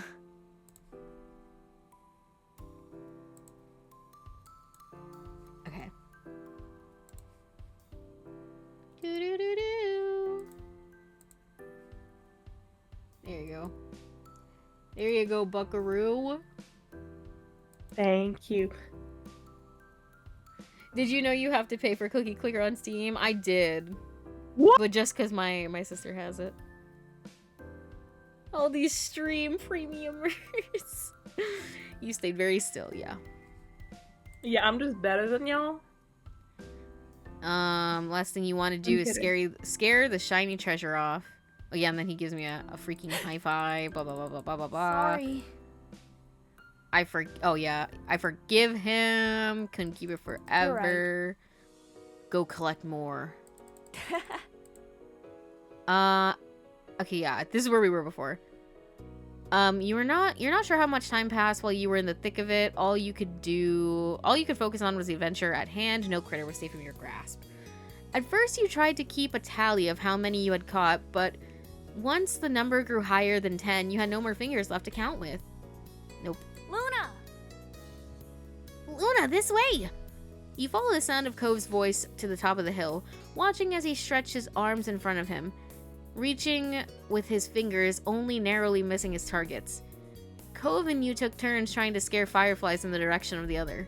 You showed him some techniques that you had learned, like how to cup your hands correctly, and he listened attentively before trying for himself. There were a few times when you had almost ran into each other, giggling as you dove to the side at the last moment. Luckily, disaster was avoided each time. It was an overall huge success with the both of you catching multiple fireflies each. Eventually, the fireflies began to thin out and your energy started to lapse. You decided it was time to call off the hunt. Cove didn't complain. He breathed in heavily and his face seemed really flushed. That was a lot of fun. A lot of fun. You smiled at him broadly, happy that he enjoyed the activity. Yeah, it was. Come on! Luna, sorry. Luna, Cove, get up. We're gonna have to race. We're gonna have a race. Sorry, loses my mind. Bro's having a stroke. I had 7 strokes in a matter of 7 seconds. Oh wait, I did see the start of this game. It's the voiceover DLC, right? Like the player names, yeah. I was about to say, yeah, I heard Cove say Luna. I was like, you have the DLC. I do have the DLC. Listen, if it's free, it's for me, bro. And I wanted them to say my name. It's my story. Fuck our story. It's my story. Okay, yeah, we're coming. The shouting caught you off guard. It had been quite a while since you heard from Lizzie or Shiloh. You glance over to see them both standing at the top of the hill again. Lizzie's beckoning you with quick hand gestures. If she was like that, you knew there wasn't much room for disagreement. Up the incline you went. From the corner of your eye, you saw Cove was coming as well. You didn't care for Lizzie a lot, so you thought he might be intrigued just by... he didn't care for Lizzie a lot, so you thought he might be intrigued just by the idea of a race. Hi. Fuck. Cove. Hi. No, I thought the first hi was good. You sounded like a Damn. sticky little iPad kid. Sticky little iPad kid. Hi, Cove. You can't just roll down the hill. You could hurt your arm again. You'll be the referee. You'll be the referee for the rest of us. Wait, that's kind of mean, though. You didn't even Fuck ask him if you. he wants to race. Or maybe we shouldn't even race because he can't race. Do you ever think about that, Lizzie? See, if this was my sister, I can see why other people don't get along with their sisters. But unfortunately, my sister's chill. If she wasn't chill, if we were both like I am, it'd be rough for me. As Lily as Lizzie pointed this out, Cove froze in place. Oh, it was that kind of race. He frowned down at his cast. That was the second time it got in the way tonight. What? Yeah, you'll watch and see who gets to the bottom first. That's important. Got it? I guess. He said it for me. Thanks, Cove. The cast was sturdy. If he was careful, he could have done it. Lizzie might have just been looking for a reason to make someone else the referee, but it was already decided.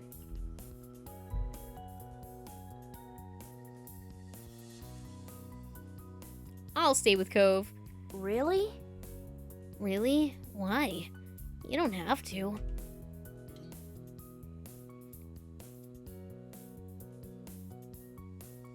I've got 2K days of offline earnings, Jeebus. Oh! A cookie clicker? Dang, 600 names and my name isn't even on there. Hydro or your actual name? It's okay. I want to watch. You moved beside him at the on the top of the hill, even though Lizzie eyed you and made a face. That's not how races work. We only need one referee. My IRL name. I wouldn't expect Hydra to be there. Lizzie, you never know. I think it's because, I think they said, weren't these, names picked from, like, supporters or whatever? Maybe either don't have a unique name or you should have been a supporter. No, I'm kidding. Obviously, I'm kidding. Jobs and double unique names, no matter where. Shrugging your shoulders, you refuse to budge, and Lizzie let out a huff before throwing her hands in the air. Fine, I'll be the winner, whether you join or not. Lizzie moved to lay down, and Shiloh did the same. Cove stood slightly to the side to get a better vantage point, and you stood next to him. Count down. Cove stood up a little straighter. It seemed like he was taking his newfound referee duty seriously. 3, 2, 1, go! Lizzie and Shiloh took off, letting gravity do the work and rolling at high speeds toward the bottom of the hill.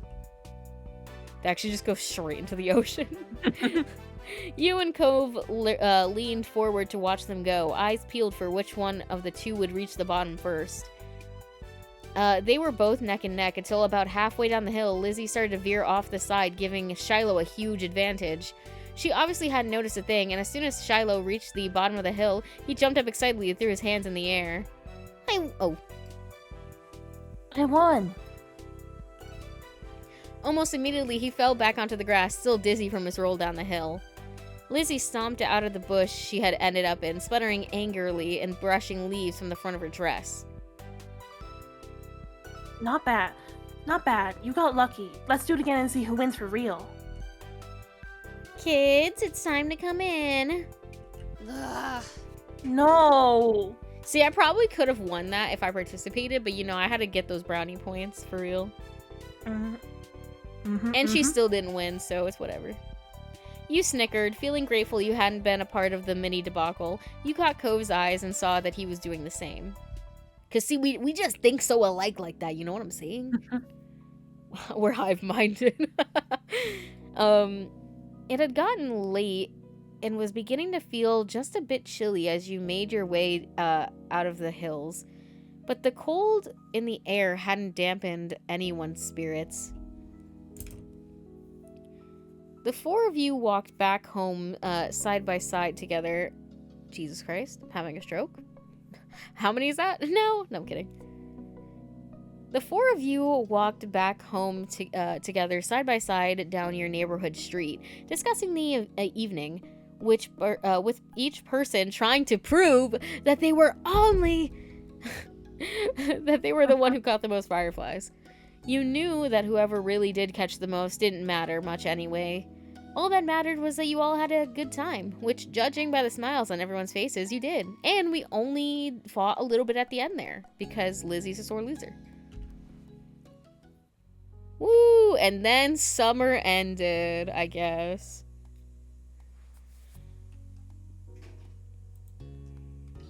Move on to the next step. Well, there's nothing else to do, so yeah, I figure.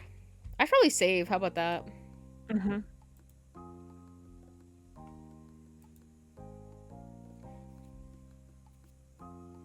I'll never get tired of that view. You stood beside your moms, Lizzie, and Cove as the five of you watched the sun dip into the ocean somewhere far, far away. You like to imagine it cooling off in the water, resting itself before getting ready to shine brightly again tomorrow. That was a fun day. I didn't know they had magicians on the shopping street now. Neither did I. Listen, I got a balloon from that guy one time. Oh no, we're so dull. Let's get out more. He didn't do real magic, Mom. Okay, can we not enjoy anything? Lizzie? How did you figure that one out? Duh.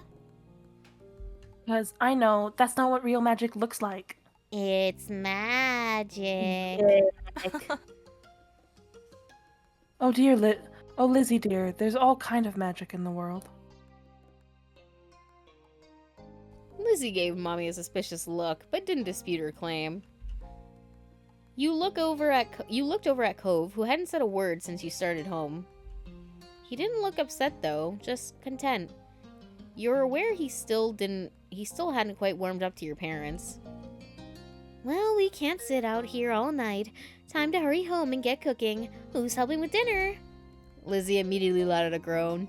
Like, that's actually so me. Me when I'm like, oh, it's 4, I have to go cook. Well, it's like, I can't complain, because before me, who did it for, like, so many years of my life? Like, yeah, my dad, so I was like, I can't even complain, bro. I'm just like, yes, dear. Mom, summer's almost over. The protest was obvious. You could practically see school on the horizon. You certainly didn't want to spend your last bits of freedom cooking dinner, and you could do that any other day. Please, can we just play a little longer? We have to keep playing before it's too late. It is almost over. You put on your best puppy dog eyes. Lizzie may not want to, but you planned on going home. What do we want to do, Pidgey? I kind of want to stay out more. Also, no, I get it. Like, this is the last day. Like, it's like one thing. Should we do puppy dog eyes, or should we just ask? It is almost over. We have to keep playing before it's too late. I can get behind that. Mom raised a brow, the corner of her mouth lifting before she pursed her lips. You make it sound like it's the end of the world. It practically is. The one time me and her are in agreeance. You nodded vigorously, thankful that you had your sister on your side. Surely your joint effort would wear your mom down. We're like, please! Please!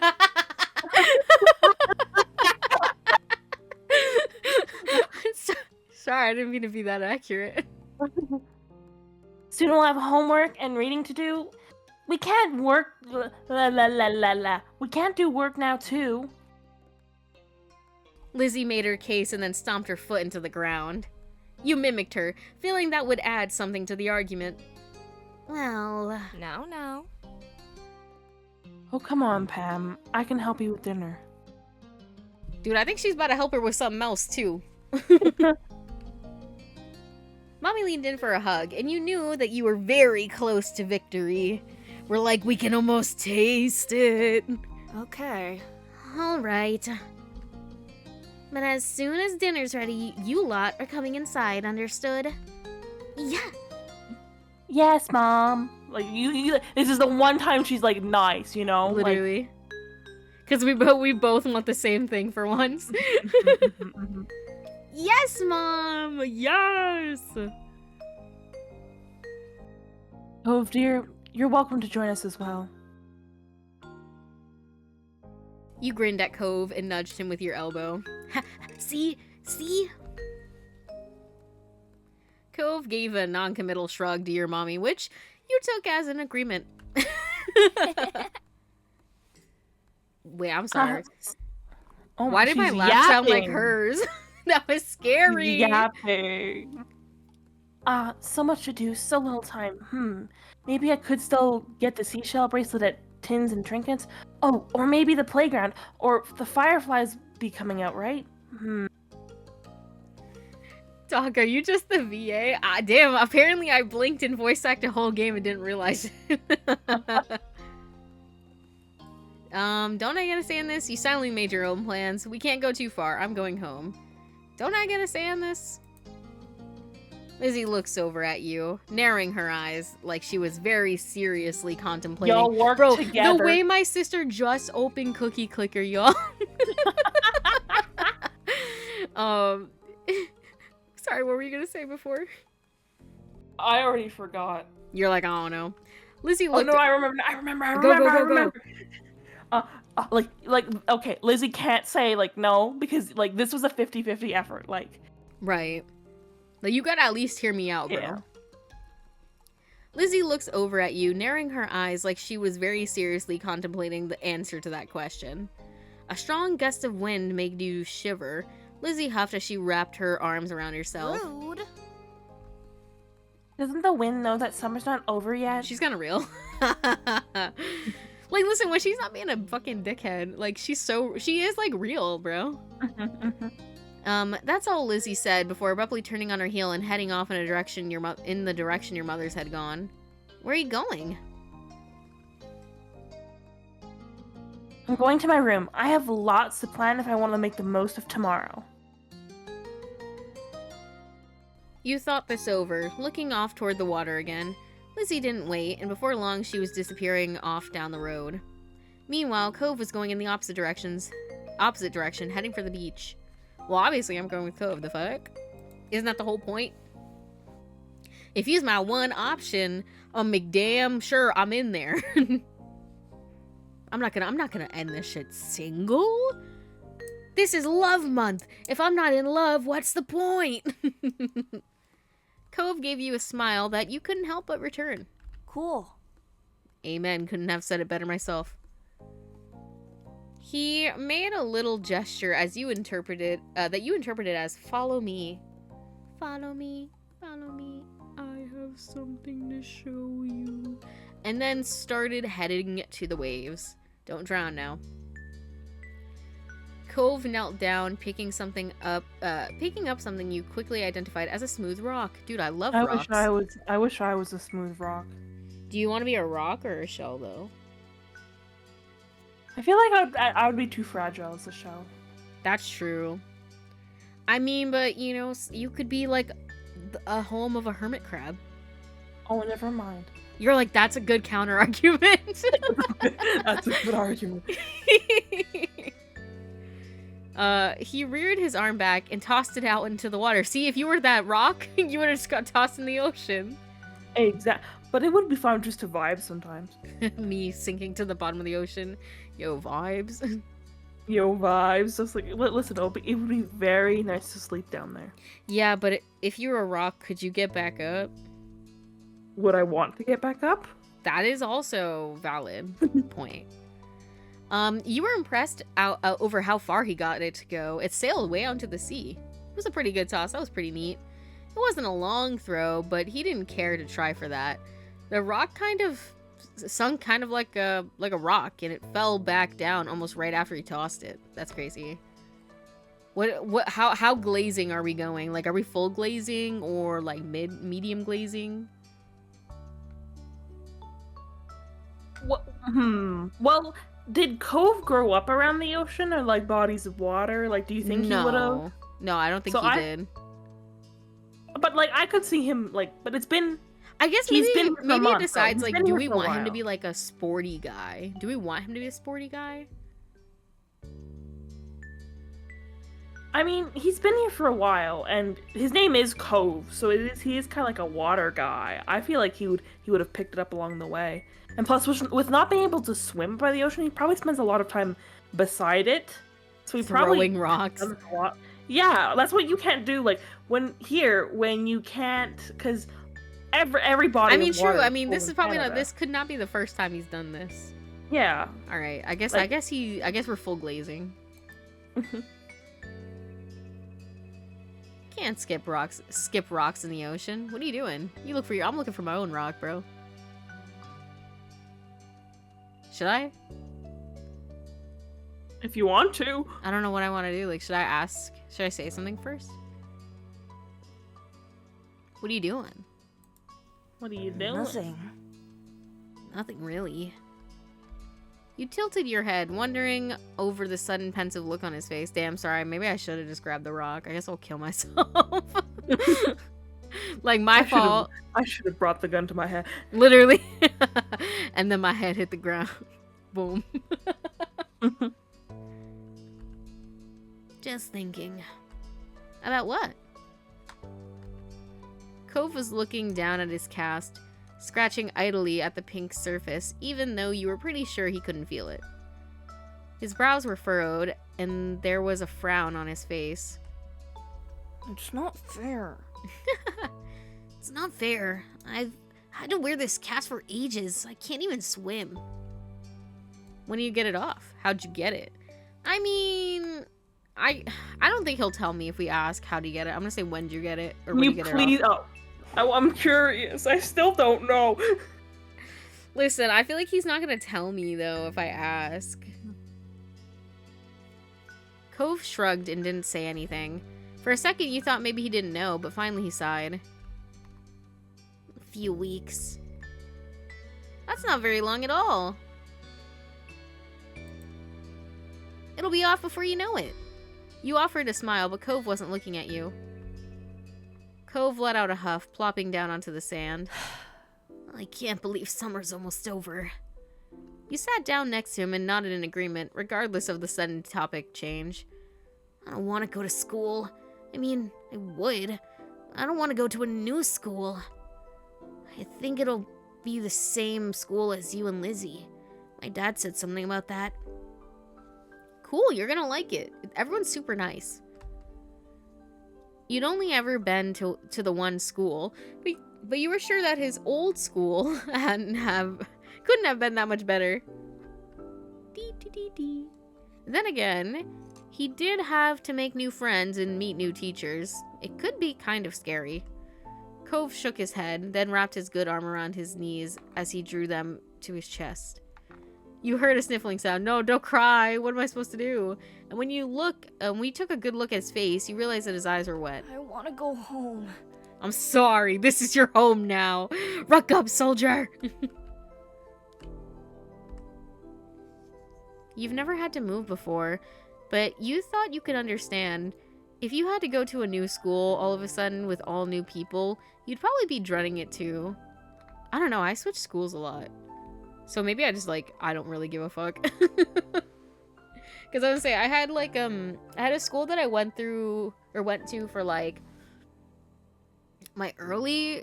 I think I had a kindergarten, first grade, I think. I went to one school, and then I went to another school for, second grade, and then I went to another school for 3rd through 6th grade, and then obviously I went to a middle school, and then I went to high school, and then I went to college. So I don't know, I'd already been to 3 different kind of elementary schools, so I was like, I don't really give a fuck.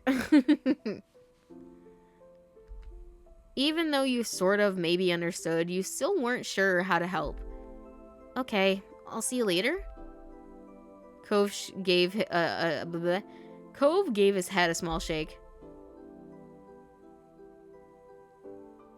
No, I want to go back home. Right. Cove wanted to go back to his old home. The one that sat waiting someplace far from here. The one he would bring up whenever he felt this sad. It had been a while since he had moved in, but he hadn't seemed to feel any better about being here. He settled back down into the sand, trying to consider what to do. This can be your home?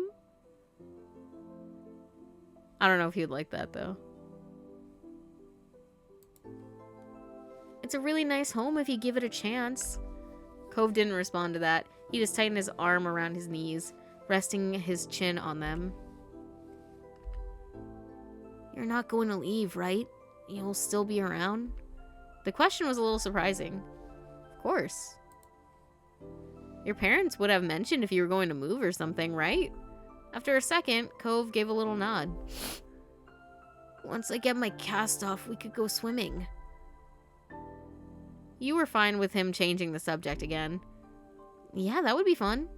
Cove smiled, then looked back at the waves. My dad keeps saying I'll get used to everything eventually. That I'd feel better then.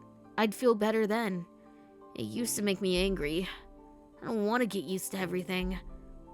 You spared a glance over at Cove and saw the anger had slipped off his face in favor of something almost puzzled. But maybe that would be okay after all, as long as I really do feel better. I can't see it. You could remember a long time ago when you first started going to school, you had absolutely not been okay with the idea of being away from your parents for most of the day, to listen to strangers tell you what to do and to sit with kids you never met before. Things changing is hard. I'll help you. Give me your hand, Ocean Man. You're not quite sure what to say. So instead you reach out and take a hold of Cove's hand. The one closest to you is the one in the cast, so you make sure you are very gentle. As you watched, Cove's eyes got a little misty once more. You got the feeling that they were different tears than the ones from before, though.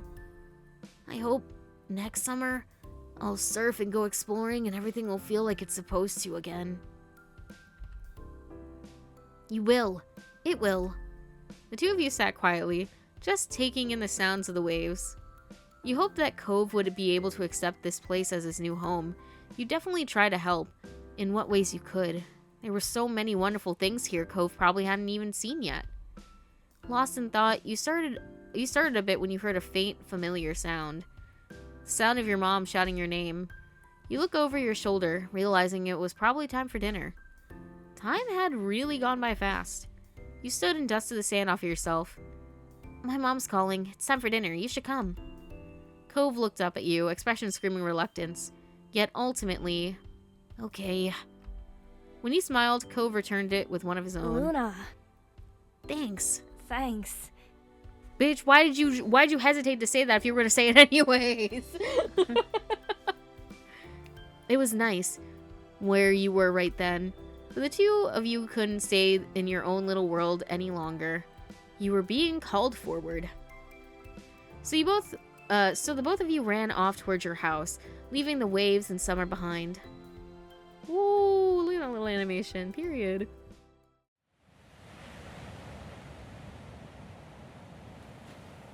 In between. Oh yeah.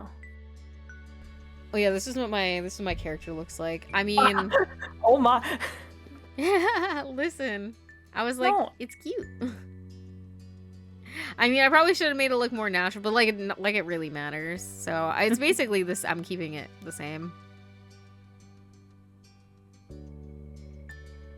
because I'm lazy. Lips thin is crazy. Can't even see. I think it's because the smile you have on right now. Oh wait, I think it's just a descriptor. Yeah. Well, I definitely don't have no thin lips, so don't Okay, even play with okay. me like that. Yeah. So you know how you had that picture of like you and Cope's hands? See, that's where hand size matters. Oh. And it probably I was some the of the smaller dialogue one. probably changes a bit. Yeah.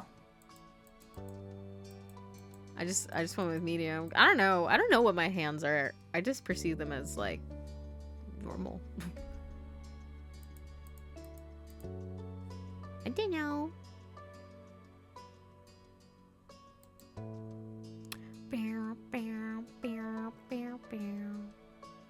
And so you had a bracelet, so that's another thing.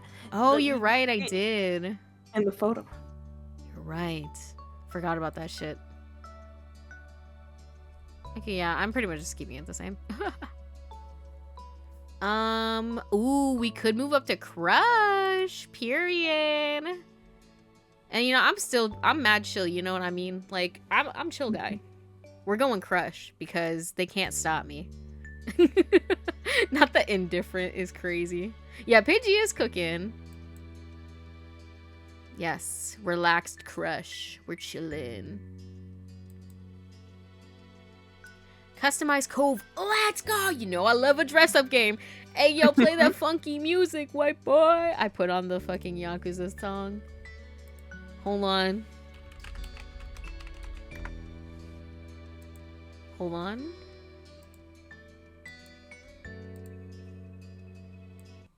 Turn that off. Get wrecked. Put this on. Sorry, you won't be able to hear it because it's on my stream, Damn. but that's fine. Here, I can send you the song though, and you can Good. play it. Also, I can also just put on my own music. Yeah, but you have to have the same vibe as me, so you have to listen to the same thing I'm listening to.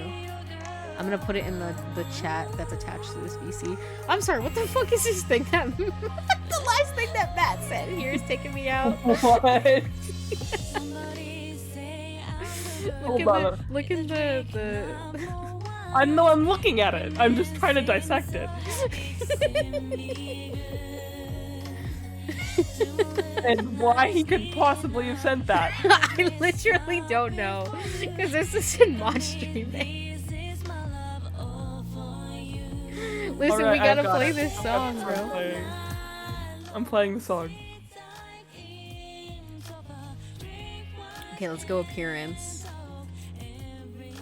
Oh wait, he's kind of cute. Wait a minute. Okay, let's see what our options are. We got whoever this. did the art for Cove's hair cooked. I mean, I really like the art. I think like Lizzie, like her, she was so cute. I was like, this design eats, bro.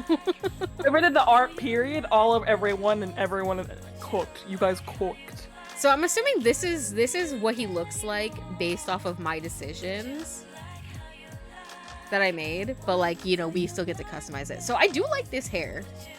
Out of the two, I like this one more. This, I don't know. This is cute though. Do we bring the glasses back? I kind of, do we like him glasses or no glasses? Well, do you think he would have gotten contacts? I don't know. Well, no, I think we should have him have glasses just to piss Shiloh off. Why does he? Oh, because he's like, Remember? why do you wear glasses? Okay, what shirt do we want? Not the not the lizard shirt. Lizard. Okay, so these are our two shirts. I kind of like this shirt more, maybe. Pants. To be honest, I don't like any of them. I really don't. Damn. I guess these ones. Which shirt did you like better? Did you like the tank top or this shirt? I think I like the shirt better. Me too. Okay. I'm glad we're here. Okay, and then we have bracelet.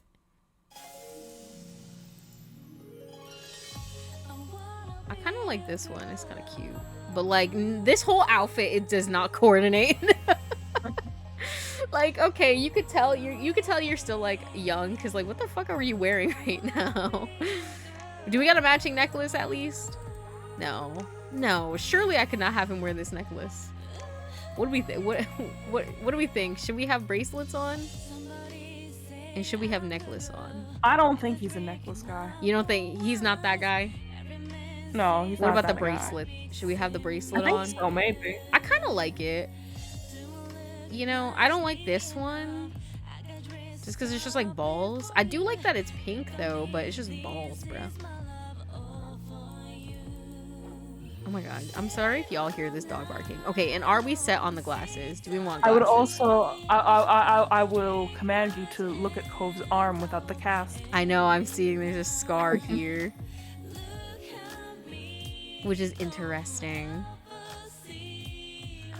How do I want glasses? He looks really cute without the glasses, but like also I did like the glasses. You like them? Do we want the square ones? Because the square is like a throwback to his OG ones. Yeah. And then the round ones make him look more like, I feel like, you know what's the difference? Like, this is like giving more like soft boy, and then like this is more like academic boy. Yeah. Yeah, the square ones? Okay, thank you. Like hot nerd, yeah. Oh, wait, it's like the Sims, you guys. Okay. Well, obviously I'm gonna keep your hair the same. It's not gonna suddenly get better. This is, yeah, pajamas. I'm gonna do the purple just because I'm quirky and different like that. Purple. I guess he can have glasses off when he's in his PJs. Who wears their glasses to bed? Me when I lay up at night on my laptop. I'm too afraid I'm gonna. What is this? I am too paranoid because my glasses have like really bendable frames, so I'm like. Oh no, I the legs on my not. glasses are already broken, so. Oh, dude, why do I have to wear these ugly odd pants? Cause it's like, yeah, okay, the black one, but like, I love pink. But I hate this pink with these ugly ass shorts. But this is only just barely more tolerable. Do you know what I mean? Damn, he's got some fuck ass. Trust me, it only like gets worse. clothing. What do you mean it gets worse? Why do you hate me? Cause like I don't even know if I like these pants, but I might have to take it cause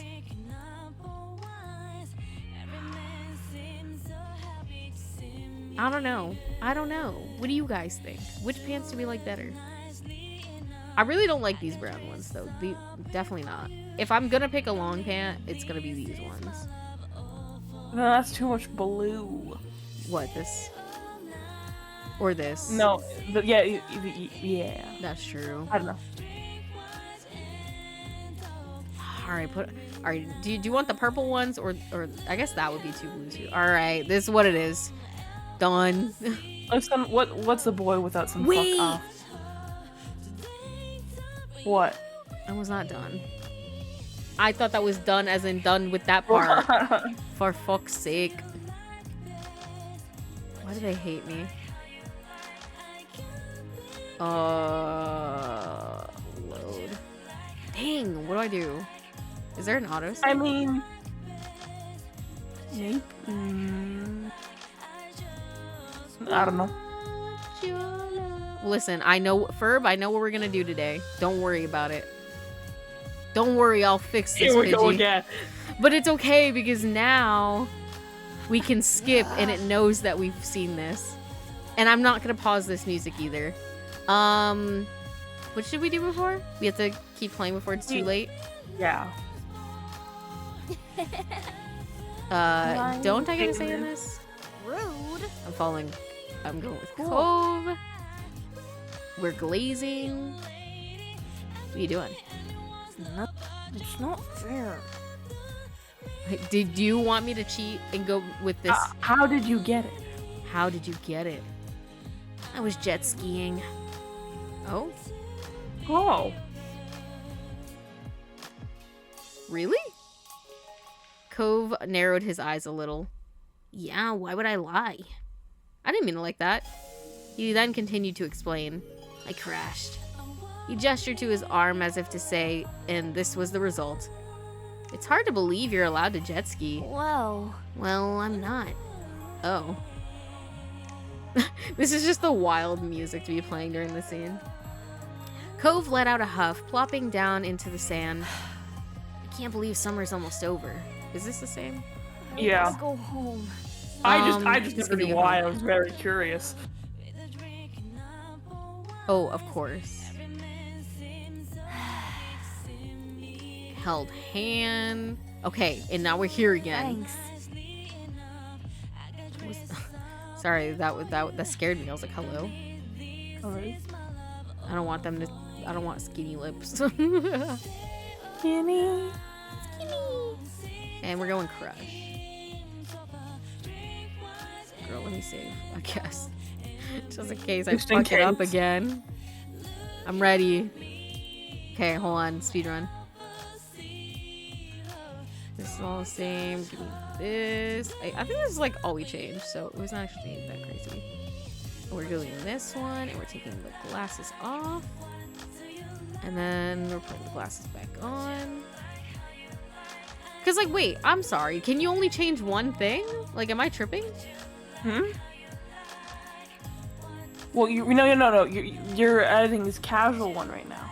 Yeah, but then, like, I did all of these, and then I hit done, and then it went to the thing before it and not that other screen. So can I only pick? Like, can I only choose to customize him and that's it? Like you have to choose either personality, what he looks like, or whatever. I don't even know what the other choices were. I guess so. Or maybe you have to like reverse back. I don't know. Let me open this again.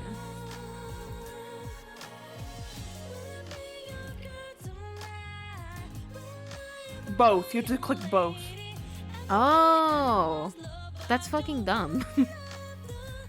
Your Honor, is that not dumb? I mean, Your Honor, I'm dumb read for the not page. reading it, but, you know. Why would they assume that I can read? I wonder. I don't know why they would think that. Don't worry, we're pros at this. Put your glasses back on. Okay, now can I press done and it's okay? Okay, there we go. I also believe he is 13 Look, he is and 40.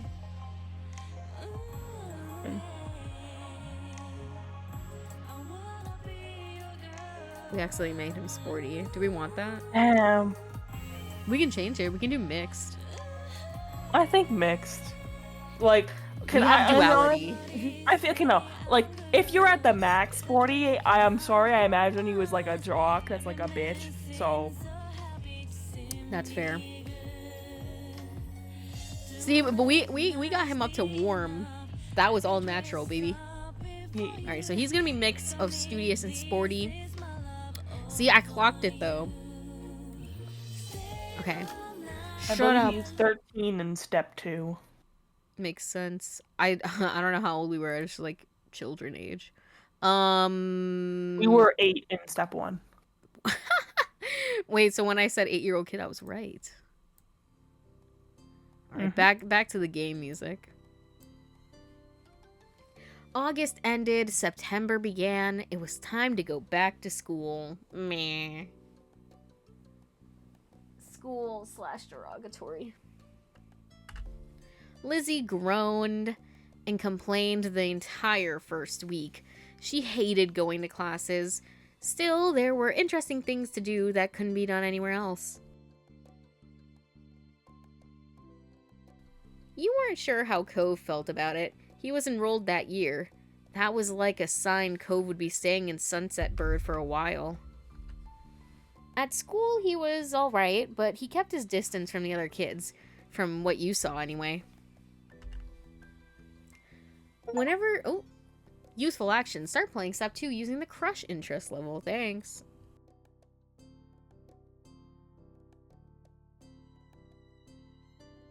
Sorry. Whenever he could, Cove stuck to you like glue. He didn't even mind that much what you did to pass the time, as long as it was together. Sometimes it was like things were exactly the same as when you had first met.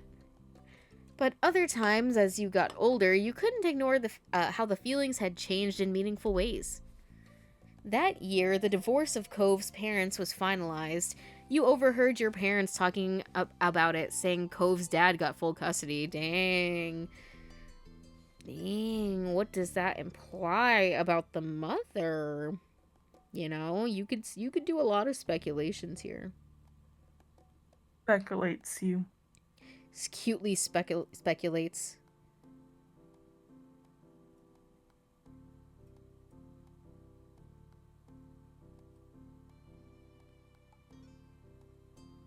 Sorry. That year, the divorce... Oh, yeah, I read that. At first, you worried that meant bad news. It had made Mr. Holden cry, apparently. Then you found out it meant Cove would keep living with his dad. He would only stay with his mom a few weeks of the year. Cove cried too, for different reasons, you thought. It seemed like Cove and his dad might move again, but Mr. Holden decided to stay after all. Mom asked him about it once. He had said he didn't want to uproot Cove's life a second time. Mr. Holden tried to get Cove to like Sunset Bird more. He kept encouraging his son to go out and see the place. Sometimes Mr. Holden volunteered you to spend time with Cove. He seemed very confident that it was an effective strategy. Cove never talked to anyone about what happened with his parents and withdrew whenever it was brought up. It was hard for him, yet nobody knew how to help. Therapy, I think. Eventually, Cove stopped crying on his own. You couldn't understand what had changed, but you hoped that you could help him feel better still, since even without the tears, he still looked sad. Maybe one day he could say out loud what he felt inside. After that, it felt like things had gone back to normal, except what was normal didn't stay the same. Years passed, and suddenly you were in middle school. You weren't a kid anymore. You were 13 years old, bro. I remember that. I really do. When you're 13, you really do feel like you're like, I'm not a kid anymore. I know things. Girl, what do you know? Go back to playing Minecraft, all right? Which is what I was doing at 13. What were you doing at 13, Pidgey? Playing Minecraft. Monkey see, monkey do, pal. No, literally. When I was 13, I was doing basically what I am right now, but I wasn't live streaming. I was just posting YouTube videos. Can confirm, me too. Listen, Minecraft was just that girl. You know what I mean? Tell me I'm wrong. Tell me I'm wrong. That officially made you a teen, even if your sister didn't agree. Is she a year or 2 years older than us? I don't know. Fair enough. The toys and crayons that used to litter every free space in your room had been packed away somewhere, replaced by new hobbies. There were other changes too. Like what? Cove's, I literally was said Cove's task. Cove's cast got taken off. It was weird seeing him without it initially. Like, girl, you got an arm?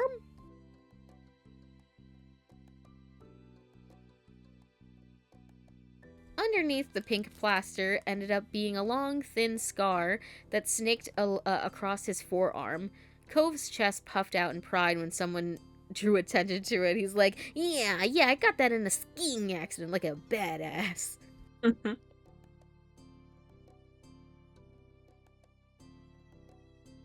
He also went through a major growth spurt. Hold on.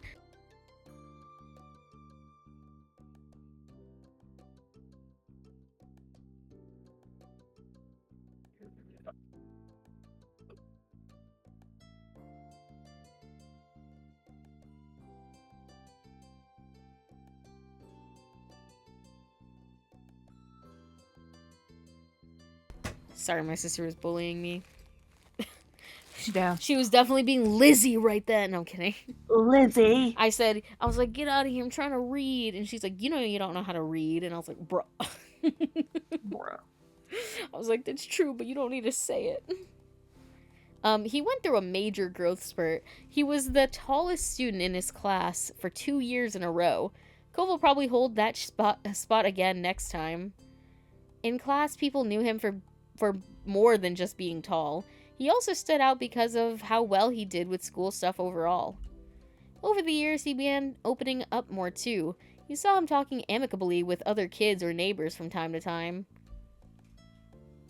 The only kid that came to visit the neighborhood when you were little, Shiloh, well, he was gone. Damn. He and his mom moved back south because of her work, just 1 year after Cove came to Sunset Bird. It had been really upsetting when he left. Lizzie was inconsolable for weeks, but nobody talked about Shiloh anymore. It was a long time ago. Listen, and I don't care. You learned some heartbreaking news that became less sad the further away they were, even if they never got any better. That was sad in its own way. Things at home were different too. You still lived in the same house and all that, but it wasn't how it was before. Ma dyed her hair purple, wanting something new, and liked it so much she kept dyeing it. You remember calling her mommy as a kid, but something like that seemed awkward nowadays. You were much too old for that word. Lizzie felt too mature for her nickname, too. She insisted everyone call her Elizabeth, so you did. Your moms soon gave her permission to go places other than the playground and shopping street, which she took advantage of. You rarely saw her around the old neighborhood. In fact, she hardly spent time with you the way she did before. Elizabeth instead associated more and more with girls from school who were her own age. Maybe the difference between 13 and 15, okay, it is 2 years, was greater than the difference between 8 and 10. Guys, clock it. Read that shit again. Listen, I know it's not what we're talking about, but like, I'm just saying. You started befriending new people yourself, like Derek. Who the fuck is Derek? Like Derek Suarez? He didn't live in the neighborhood or go to the same school. Then how the fuck do I know him?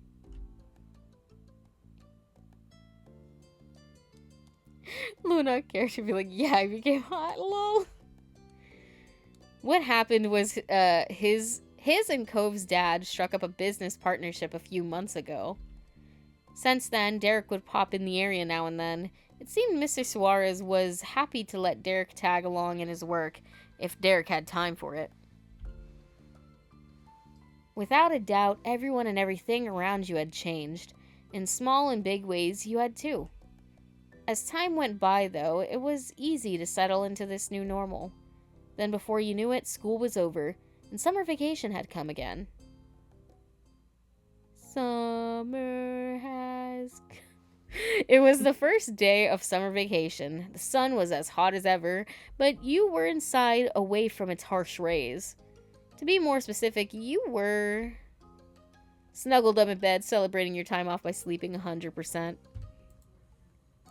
It was hot, but you still had the blanket up over your head to block out the sun. You didn't want it intruding on your lazy morning. Unfortunately, you hadn't prepared for an intrusion. From beneath the blanket, you heard the door creak open. You're still sleeping? Wow, get up. Bro, what happened to your fit, bruh? Your outfit last time was way better. Well, she lost her swag. Listen, I don't know who Elizabeth is, but if Lizzie saw you right now, damn. Her high pony and her little, like, sunflower dress, 8. And now you're wearing the Gabriella orange? special. Yeah, Are they're those like oranges? oranges. And I don't like the straight, like, down middle part hair on her. I really liked the high pony. And the bangs, she looked good with bangs, I thought. Go away, you pretend to sleep. You get up! Morning. Morning, now get up. I will come over there. So much for a lazy morning. Your special boy is at the door, like he is always now. Listen, it's Teehee, my special boy.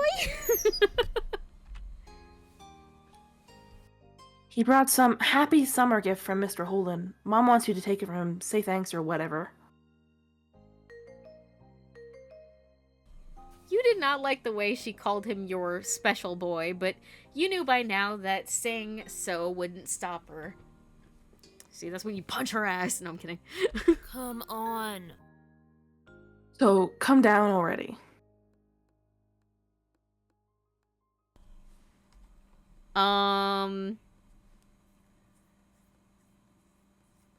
That's great. I'm on the way, bro. My Pookie's downstairs. Shit, girl got that 5 head though. Listen, I can't even talk shit because I got like a 8 head, bro. I almost said Elizabeth. Elizabeth said nothing else and left, having done what she was instructed of her. Eliza! You rolled out of bed, stretching your arms up high and yawning. Time to get ready. You sat in front of the mirror in the far corner of your room. Your reflection hardly even fit the frame. You're very tall. I'm not tall. Your reflection went over the whole length of the mirror. You're pretty tall. Your reflection fit comfortably in the frame, your average height. There's a lot of open real estate in the frame. You're pretty short. You had trouble getting your reflection to appear in the mounted mirror frame. You're very short. That's crazy. I'm just gonna go regular short. In my head, like, the other one is, like, if you're, like, fucking 4'10", bro. I'm not 4'10". I'm 5 foot. Damn. Fuck you. Imagine. Listen, I'm gonna saw you off at the knees, bro, and take the extra. No. No. I will beat you with that. No. Yeah, try it. Try it. You hear this? You hear this? I just start clacking the nutcracker I have in my hand. Damn. Not a nutcracker. Don't take them. Listen, and if somebody's like, why do you have a nutcracker? And it's not like the Christmas nutcracker. It's just like, you know, I don't know how to describe it. It's just like what are those, like a compass that you draw a I circle don't even with? really think it was weird. Like, my brain, I always have a bunch of random shit on my desk, so like Yeah, but it's just like a nutcracker. What? But yeah, nutcracker. it's kind of like one of the, like, the shape of a protractor, and you crack the nut, and I got, you know, it's for my stubborn pistachios, because like most of them are easy to open, but then some of them are like not opened at all, or like open very little, and it hurts my fingies to try to like pry that shit open. So, you know, I got the nutcracker to crack nuts. Sorry. Cracks your nuts. Are you really 5 foot, or are you 5 foot in the morning? No, I'm actually 5 foot. Actually, because I remember it was a very big accomplishment, because I think it was when I was in elementary school, I think maybe either 6th grade, and I, like, went to the doctor or whatever, and we got measured, and they're like, oh my god, you're finally 5 feet, and we were happy, because I remember I was 4'10", I believe. I think I was like 4'10" or 4'11" for the longest time, and I was like, please, I just want to get to 5 foot. Please. And to my knowledge, I'm still 5 feet. You So, could be taller now. I doubt it, but, you know, thanks for hoping. So you're saying you haven't grown since elementary school? I believe so. Because I remember we measured my height again, I think maybe sometime in middle school or something like that, because I was at my friend's house and they had like one of those like little kid like height measurers. And when I stood next to it, yep, surely I was at the 5 foot meter marking. So yeah, very likely that I have not grown since then. And it is what it is. Anyways, you could relate to Derek in how it felt like, and how it felt to be smaller than people thought you ought to be. Your shortness seemed to be more drastic than when compared to Cove, who was unusually tall, the fucking freak. You liked your height. You weren't sure how you felt about it. You were kind of self-conscious. Me personally, I generally don't give a fuck about my height. It's other people who are always like, you're short, like, You're short, like, Luna. okay. I was like, okay, I hear that all the time. I don't know why people think it makes me mad.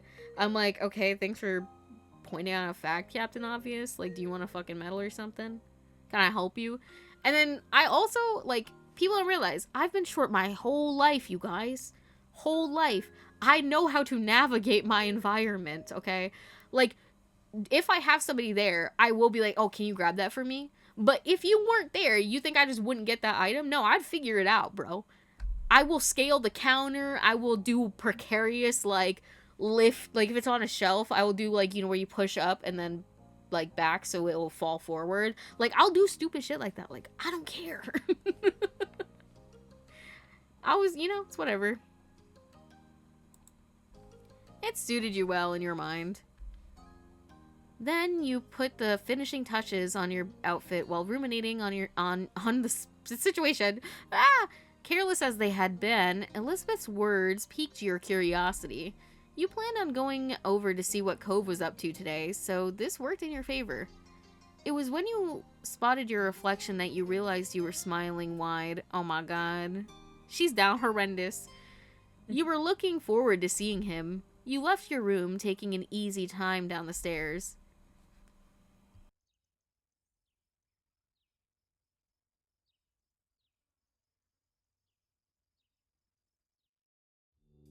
Step 2, second chance. Second chance for what, brother?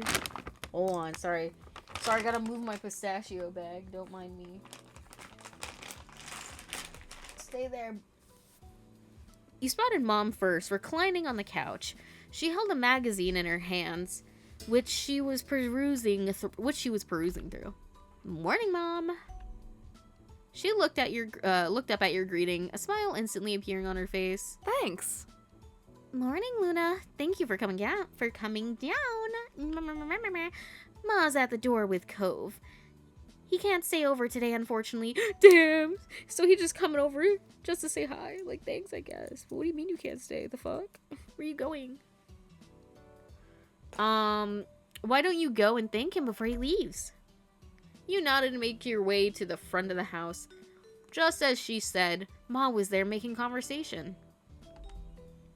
She must have heard you because she looked over her shoulder. Oh? Look who finally made it. Morning, sleepyhead. Hi. Ma reached forward and you knew she was about to pat you on the head. She was taller than average for an adult woman, so at your height, you were absolutely tiny in her eyes.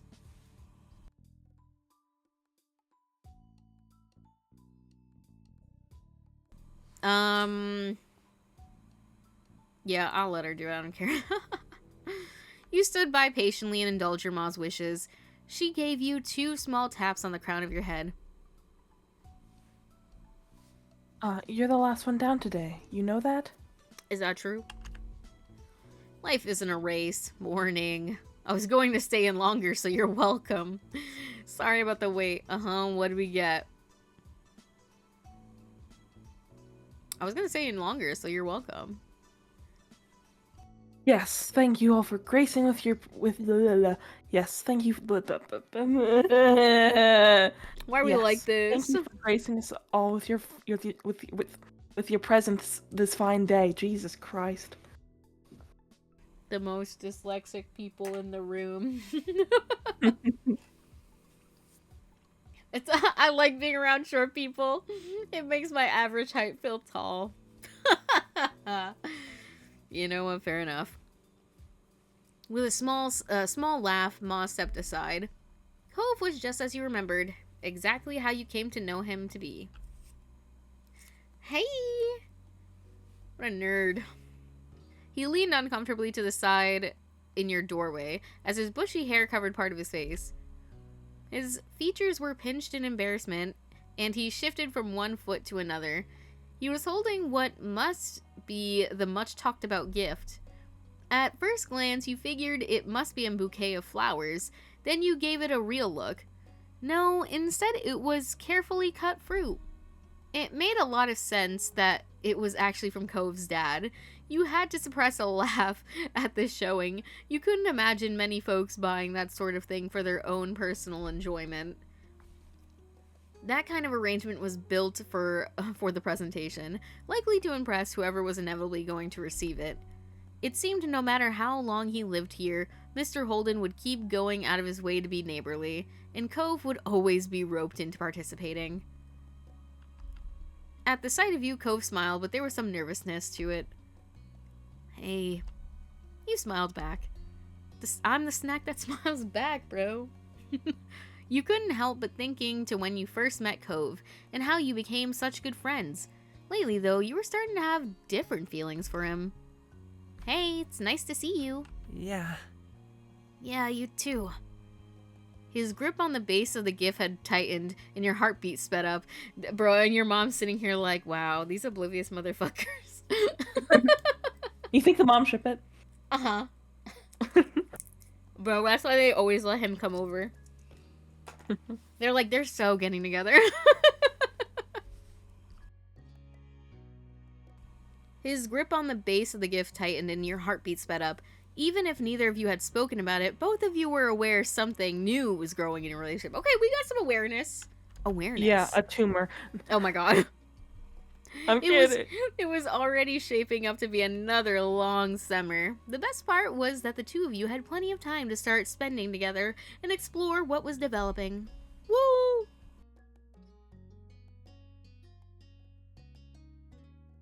Yeah, 100% the mom shifted back when you were still kids, and Cove's that too. 100%, I believe it. His awkwardness over the task started to creep back in, so Cove nudged the gift closer to you. He was ready to be relieved of it. Your hands brushed over his just slightly when you took hold of the base. He flinched enough for you to know with certainty that he noticed it happen. You couldn't help but smile to yourself, and with that, the gift was accepted. I hope you... Oh, sorry, I was reading that in my own voice.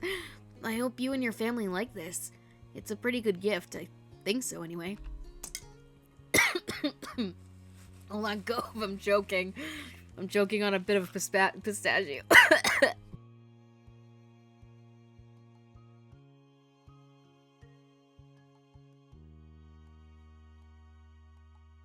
I'm alive. It's okay.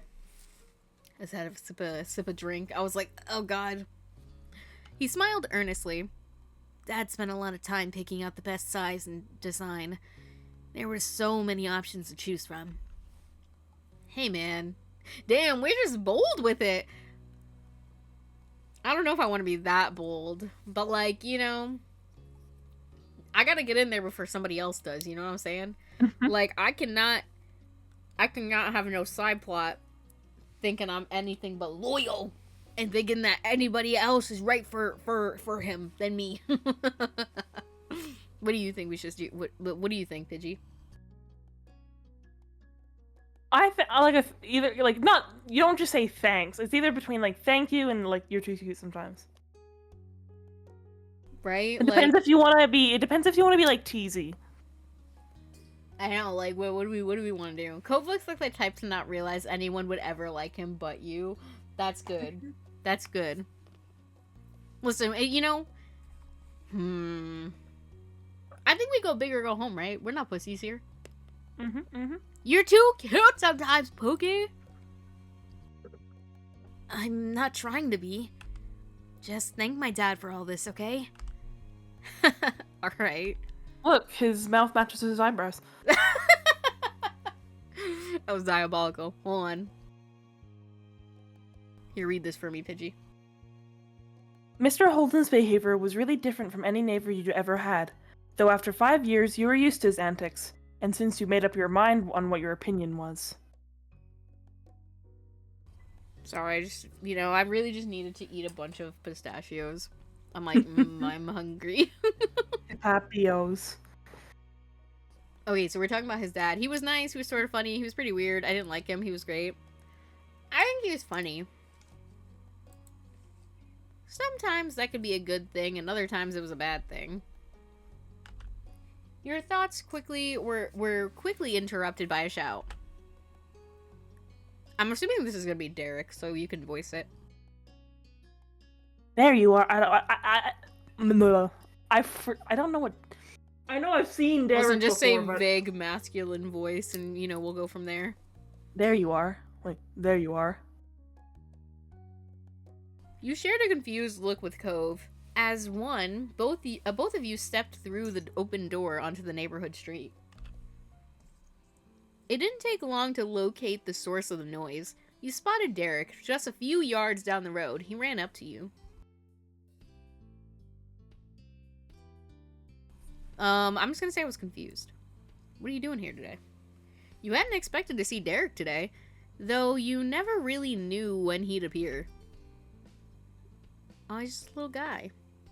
After stopping a couple steps away, Derek hunched over to catch his breath. Then he looked up with a wide grin. Hey. Oh, his voice is... Hey. Hey, guy and gal. I was just at your house, Cove, but no one was there. Is he like how old we used to be, or like how old is this kid? He is our age. He just like we're at that age. Like either you have gone through puberty or you haven't. That is true. That is true. I mean, they did say that Cove was like unusually tall. Like he's like a weird freak. Yeah. He's tall, and it did say like Derek was also small. He's just a little guy. Should have figured to be at Luna's place. Do you ever spend time in your own home, or are you just always there? Damn, Derek. Derek laughed at his own joke. He either didn't notice that an embarrassed Cove, or the embarrassment was what he was actually laughing at. Derek turned to you. He was going to say more when his eyes widened and he gasped. What's that? You followed his gaze, unsure. Then you realized what he meant. You were still holding Mr. Holden's gift. It's kind of like a bouquet of flowers, but made out of fruit. Nice. Nice. Can I have some? No. My father-in-law gave this to me. I haven't even tried any yet, girl. Derek pouted at your words, not hiding his disappointment. Aw. Then he nodded his head as if to clear it. Anyways, that's right. I came here because I needed to say something big. He paused, possibly for effect.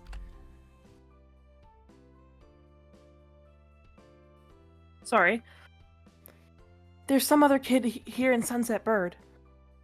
Listen, it's alright. I'm literally taking massive pauses because I'm just like, pistachios. Cove was as surprised as you were by the news. Sorry, I'm having a stroke. Cove was as surprised as you were by the news. Such a reaction made sense. No one around your age had moved here since Cove did 5 years ago. Were they with their family? Maybe they were cutting through. Nuh-uh, the new kid was all by himself, just walking. Did you talk to him? Nope. Nope. I came to report the sighting right away.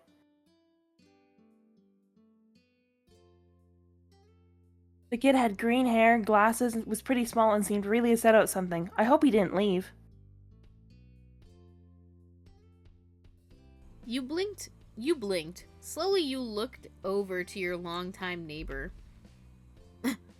That sounds a lot like you, Cove, when you first got here anyway. I mean, it kind of sounds like you now, but you're tall now. It kind of does, doesn't it? That's weird. He sounded almost fond, a small smile playing on his lips. Derek snickered good-naturedly. I can see that really well, now that you say so. But, what'd you say? Let's go find Cove's lookalike.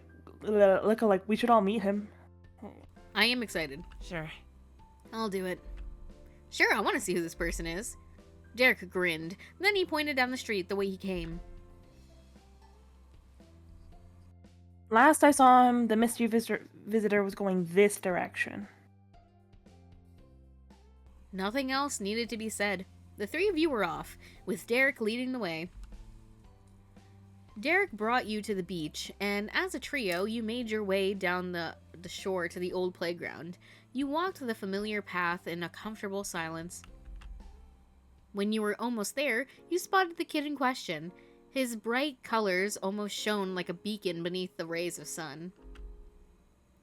He scuffled around, kicking up the sand as he paced. It was true. He certainly seemed upset, but you didn't think he was sad, like you had originally pictured. No, with his erratic movements and scrunched up expression, he came off angry. You started to have doubts about this expedition. Maybe it'd be better if you left him alone and let him sort himself out. Derek didn't feel the same. He waved wildly, calling out to the boy. Hey guy, over here. Why did I sound like, Lizzie? I don't know. Ew. You're voicing him too. The kid whipped around. an impressive I have an idea. scowl carving deeper onto his face. His eyes were tired, but a strong, hostile energy still radiated from him. Bowl cut head off. What? Actually, what is it? What do you want? He is a actually type kid. No, he definitely looks like that. No, actually, full offense. Yeah, Kovish is really tall. The sharp tone made Derek flinch. He shifted on his feet.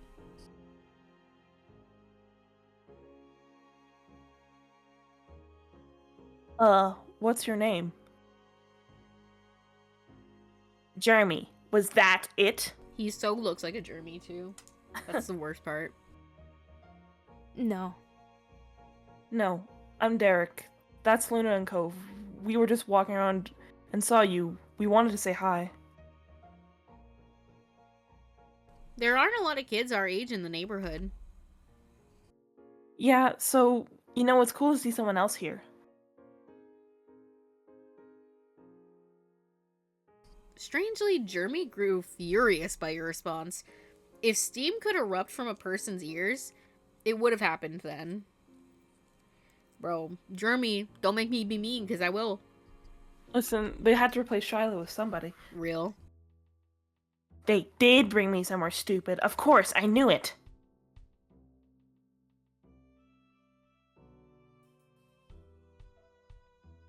What? Sorry, I just... I cracked this pistachio open and the shells just went, like, yeeting. What? My parents. My parents. They're the ones who brought me. I didn't walk to this town. Can you not figure that out on your own? Right. Right. My dad brings me to Sunset Bird too, when he has to come for work and all that stuff. It's not bad. That earned him a glare from Jeremy. Derek winced beneath it, glancing away. It was a struggle to remain friendly with this Jeremy guy. Listen, even Cove at his worst was not this much of a fucking bitch. I mean, I wouldn't want to come here for a real vacation probably either. That's an understatement. This doesn't count as vacation. It's a waste of a time. A chore. My parents' family is nearby and we just had to come see them. Ugh. Cove's like, fucking cry me a fucking river, bro. He's like, I you're mean, coming I to can visit. respect Try them. having to be forced to move here full time. Yeah. Kill yourself. If they're your parents' family, doesn't that make them your family too? I guess. I guess. That's a pretty good reason to come. Oh. Bleh. That's a pretty good reason to come by. Did you want to go somewhere else? No. Jeremy crossed his arms with a huff. He turned away. They should have gone by themselves since they cared so much and left me home, but I'm not to be allowed to be by myself. Bro, this kid is annoying. Can I bully him yet? Makes no sense. They're the ones who don't know anything, and I'm the kid? Bro. Derek, punch this bitch. You kept quiet. You shouldn't talk about your parents like that. Sorry, must suck to be forced to do something you don't want. We just said hello. You don't have to keep complaining to us. Calm down, you don't have to yell so much. Who peed in your cereal, bro? Yeah, you don't need to fucking yell at us, bro. Wow, why did you ever decide to talk to me, huh? Did I ask for that? No. Did I want you to come over and start flapping your gums at me about dumb stuff? No. Now you're gonna whine that this isn't what you wanted. Too bad. It's not my job to care. I hope you die alone, bitch. How about that? You turned to Cove, lowering your voice. I think this guy's a fucking asshole. The two of you aren't that similar after all. My Pookie Cove would never do this. Jeremy must have had good hearing, though, because he caught the private exchange and scoffed. Stupid. Of course you're not similar. My eyebrows aren't stupid. Hey, only we can say that. Look at your thin caterpillars. I guess it'd be the opposite of a caterpillar. Look at your thin worms. Yeah, you're like the worm of that candy wrapper that Wigs. fuck ass Shiloh put on his castle or house or whatever it was. Luna, can you check DMs, please? Mm-hmm.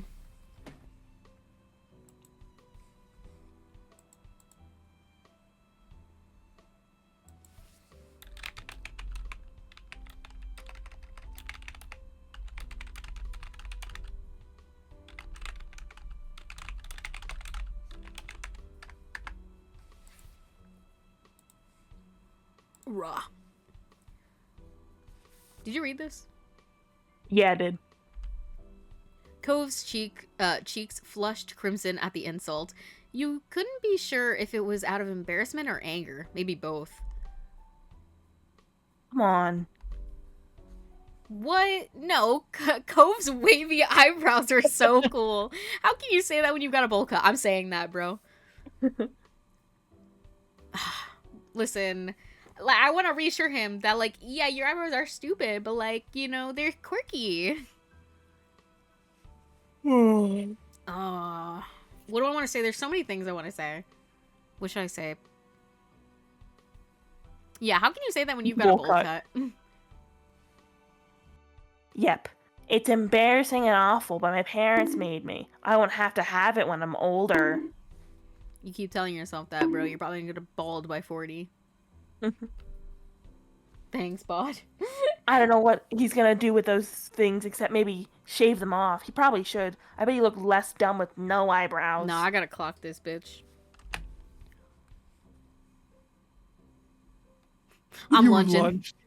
With your fist balled, you made a quick step forward. I'm not gonna actually punch him. Cove wouldn't want me to. Look at their two faces. Look at their two faces. They're like, wait, what is she doing? wait a minute. Wait a minute. Now, what do you think I should do?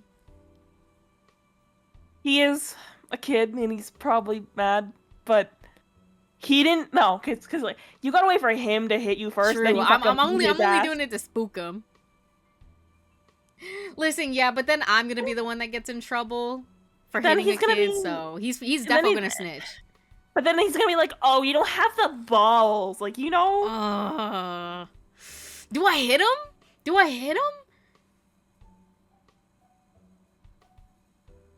Better you than some bigger, older kid. That's true.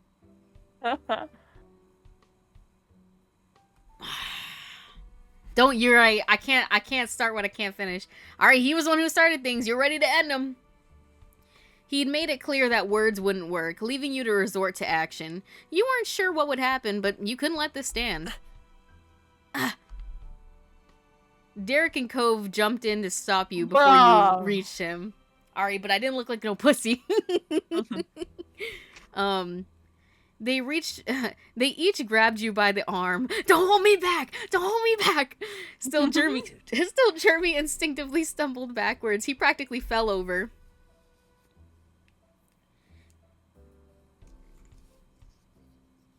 If that's all you can do, is what I'm saying, it's just proving I'm right. Alright, now I really gotta clock his ass. No, sorry, wrong voice. If that's all you can do, is what I'm saying, it's just proving I'm right. You're brainless. No, I made the executive decision to beat your fucking ass.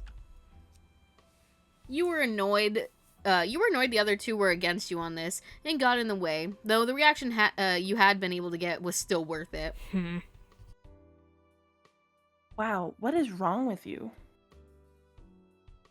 Instead of taking offense, Jeremy only parroted Derek's words in a nasally voice. Y'all, let me hit him. Wow, what is wrong with you?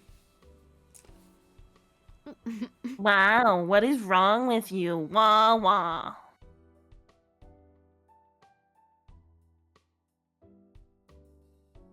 That's still you. This is dumb. Jeremy stuck out his tongue and skulked away, throwing more sand everywhere as he went. You watched him go, hunch over until he became a speck in your vision. Silence reigned in its wake. The three of you tried to process what just happened. I can't believe it. What a mean kid. Yeah, I hope he gets hit by a car on the way. Derek wasn't kidding, and by the sound of those earlier complaints, the new boy Jeremy was going to be in the area for at least a little while this summer. Well, every time I see him, I'm gonna bully the shit out of him, so. Derek sighed in dismay, plopping onto the ground. You followed, and Cove did too shortly after. There wasn't much else to do. This sucks. This sucks. I was hoping we could meet someone fun, hang out maybe. He shook his head. After a moment, he slowly turned to you with a hopeful expression. But you know what would really improve the day? What? He didn't respond. Instead, he used a hand to point right at the fruit arrangement you were still holding. You had completely forgotten about it during the mini drama that unfolded. You'd gotten used to the wait. You were gonna fight him with the fruit hat. That's funny as fuck. Glancing over to Cove, you noticed he was eyeing the fruit. He must want some too. Alright, why not? Let's eat. Derek perked up immediately at your words. He reached for a skewer, hesitating slightly once he was inches away. Are you sure? You nodded. Sorry, he said it, so I just... With an eager grin, he plucked out a prime row of fruits. Cove grabbed one for himself after him. Only you were without a skewer of your own. I'm taking the grapes. Or strawberry. I should have taken the strawberry one, but whatever. There were 4 juicy grapes on a single skewer. It was obvious. It was the obvious first choice. Derek ate a pineapple skewer enthusiastically, finishing it within moments. This is amazing. I could have beaten him one-handed, 100%. It's not different than any other normal fruit. It's kind of worse. These have been out in the open with their skins off for a while. Eesh. Hey, do you two remember the Land Before Time? The fruit thing makes me think of it. The dinosaurs liked all the leaves that were shaped like stars. Tree stars. Yeah. Yeah, chomping on leaves looked so delicious when they did it. And there was some scenes with the pretty trees and all the dinosaurs came and picked everything off them till there was nothing. That's us right now. Awesome. Awesome. I like that. I love that movie. I've never seen it. I didn't like that one. That movie's for kids. Eating leaves looks good. Should I worry about you? Do you think things taste better when they're shaped like stars? I love that movie. Well, I didn't want to agree with him too much, but oopsie. Me too.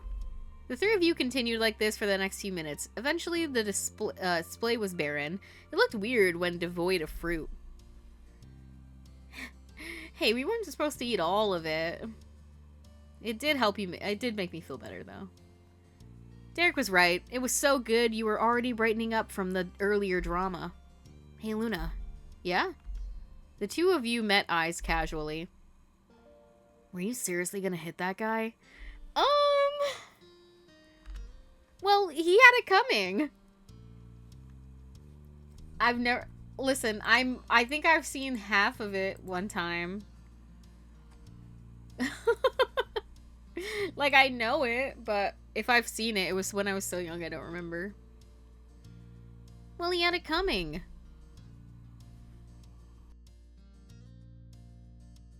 Luna, that's so bad. I mean... Fuck it.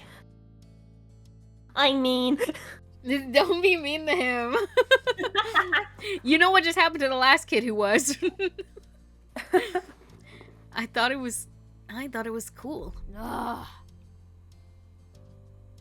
What?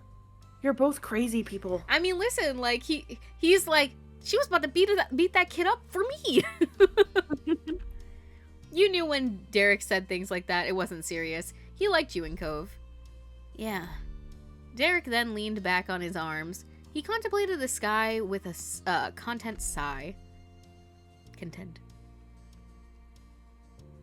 So, are you both ready for summer break? Hell yeah, I am. Cool on you. I wish I could say the same. It just feels like there's a lot to plan for. What are your plans for? Listen, all I need, my plans are me, Cove, doing whatever the fuck, who cares? And what about you, Cove? Are you ready? I think that depends. Before you could say anything else, the light atmosphere was shattered. Hey! Oh my god. Hey, Luna. You glance over your shoulder to see your sister. She strode closer and closer, appearing none too pleased.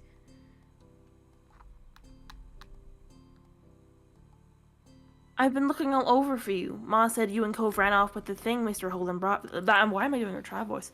I've been looking for you all. I've been looking all over for you. Ma said you and Cove ran off with the thing Mr. Holden brought for us. She leered over at you with her arms folded. So, where is it? So, where is it? I feel like she needs a little sass still. If anything, she's probably more mean girl than ever. Well, it's gone. What do you mean, gone? You moved over to the side to face her completely. She zeroed in on the bouquet in your hands, which was now populated exclusively with skewers dripping in juice and tiny flecks of leftover fruit pieces. Her mouth dropped open and the tone of her voice rose. What? Seriously, Luna, what were you thinking? It was supposed to be for all of us at home. Yeah, well, now me, Cove, and Derek ate it. She glanced at Cove, who sat beside you, and continued mockingly. Even if you are the most important household to the delivery boy, this was up to his dad. Well, you snooze, you lose, bitch. It seemed everybody was in a mood to tease you and Cove today. Within moments, Cove's cheeks flushed red. He picked at the hem of his shirt, suddenly finding it very interesting. He always became nervous when Elizabeth would strike at your relationship.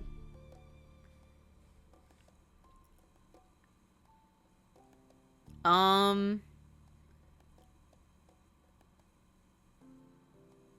the morning's been kind of a disaster, okay? So let me have this. Elizabeth narrowed her eyes, not at all placated.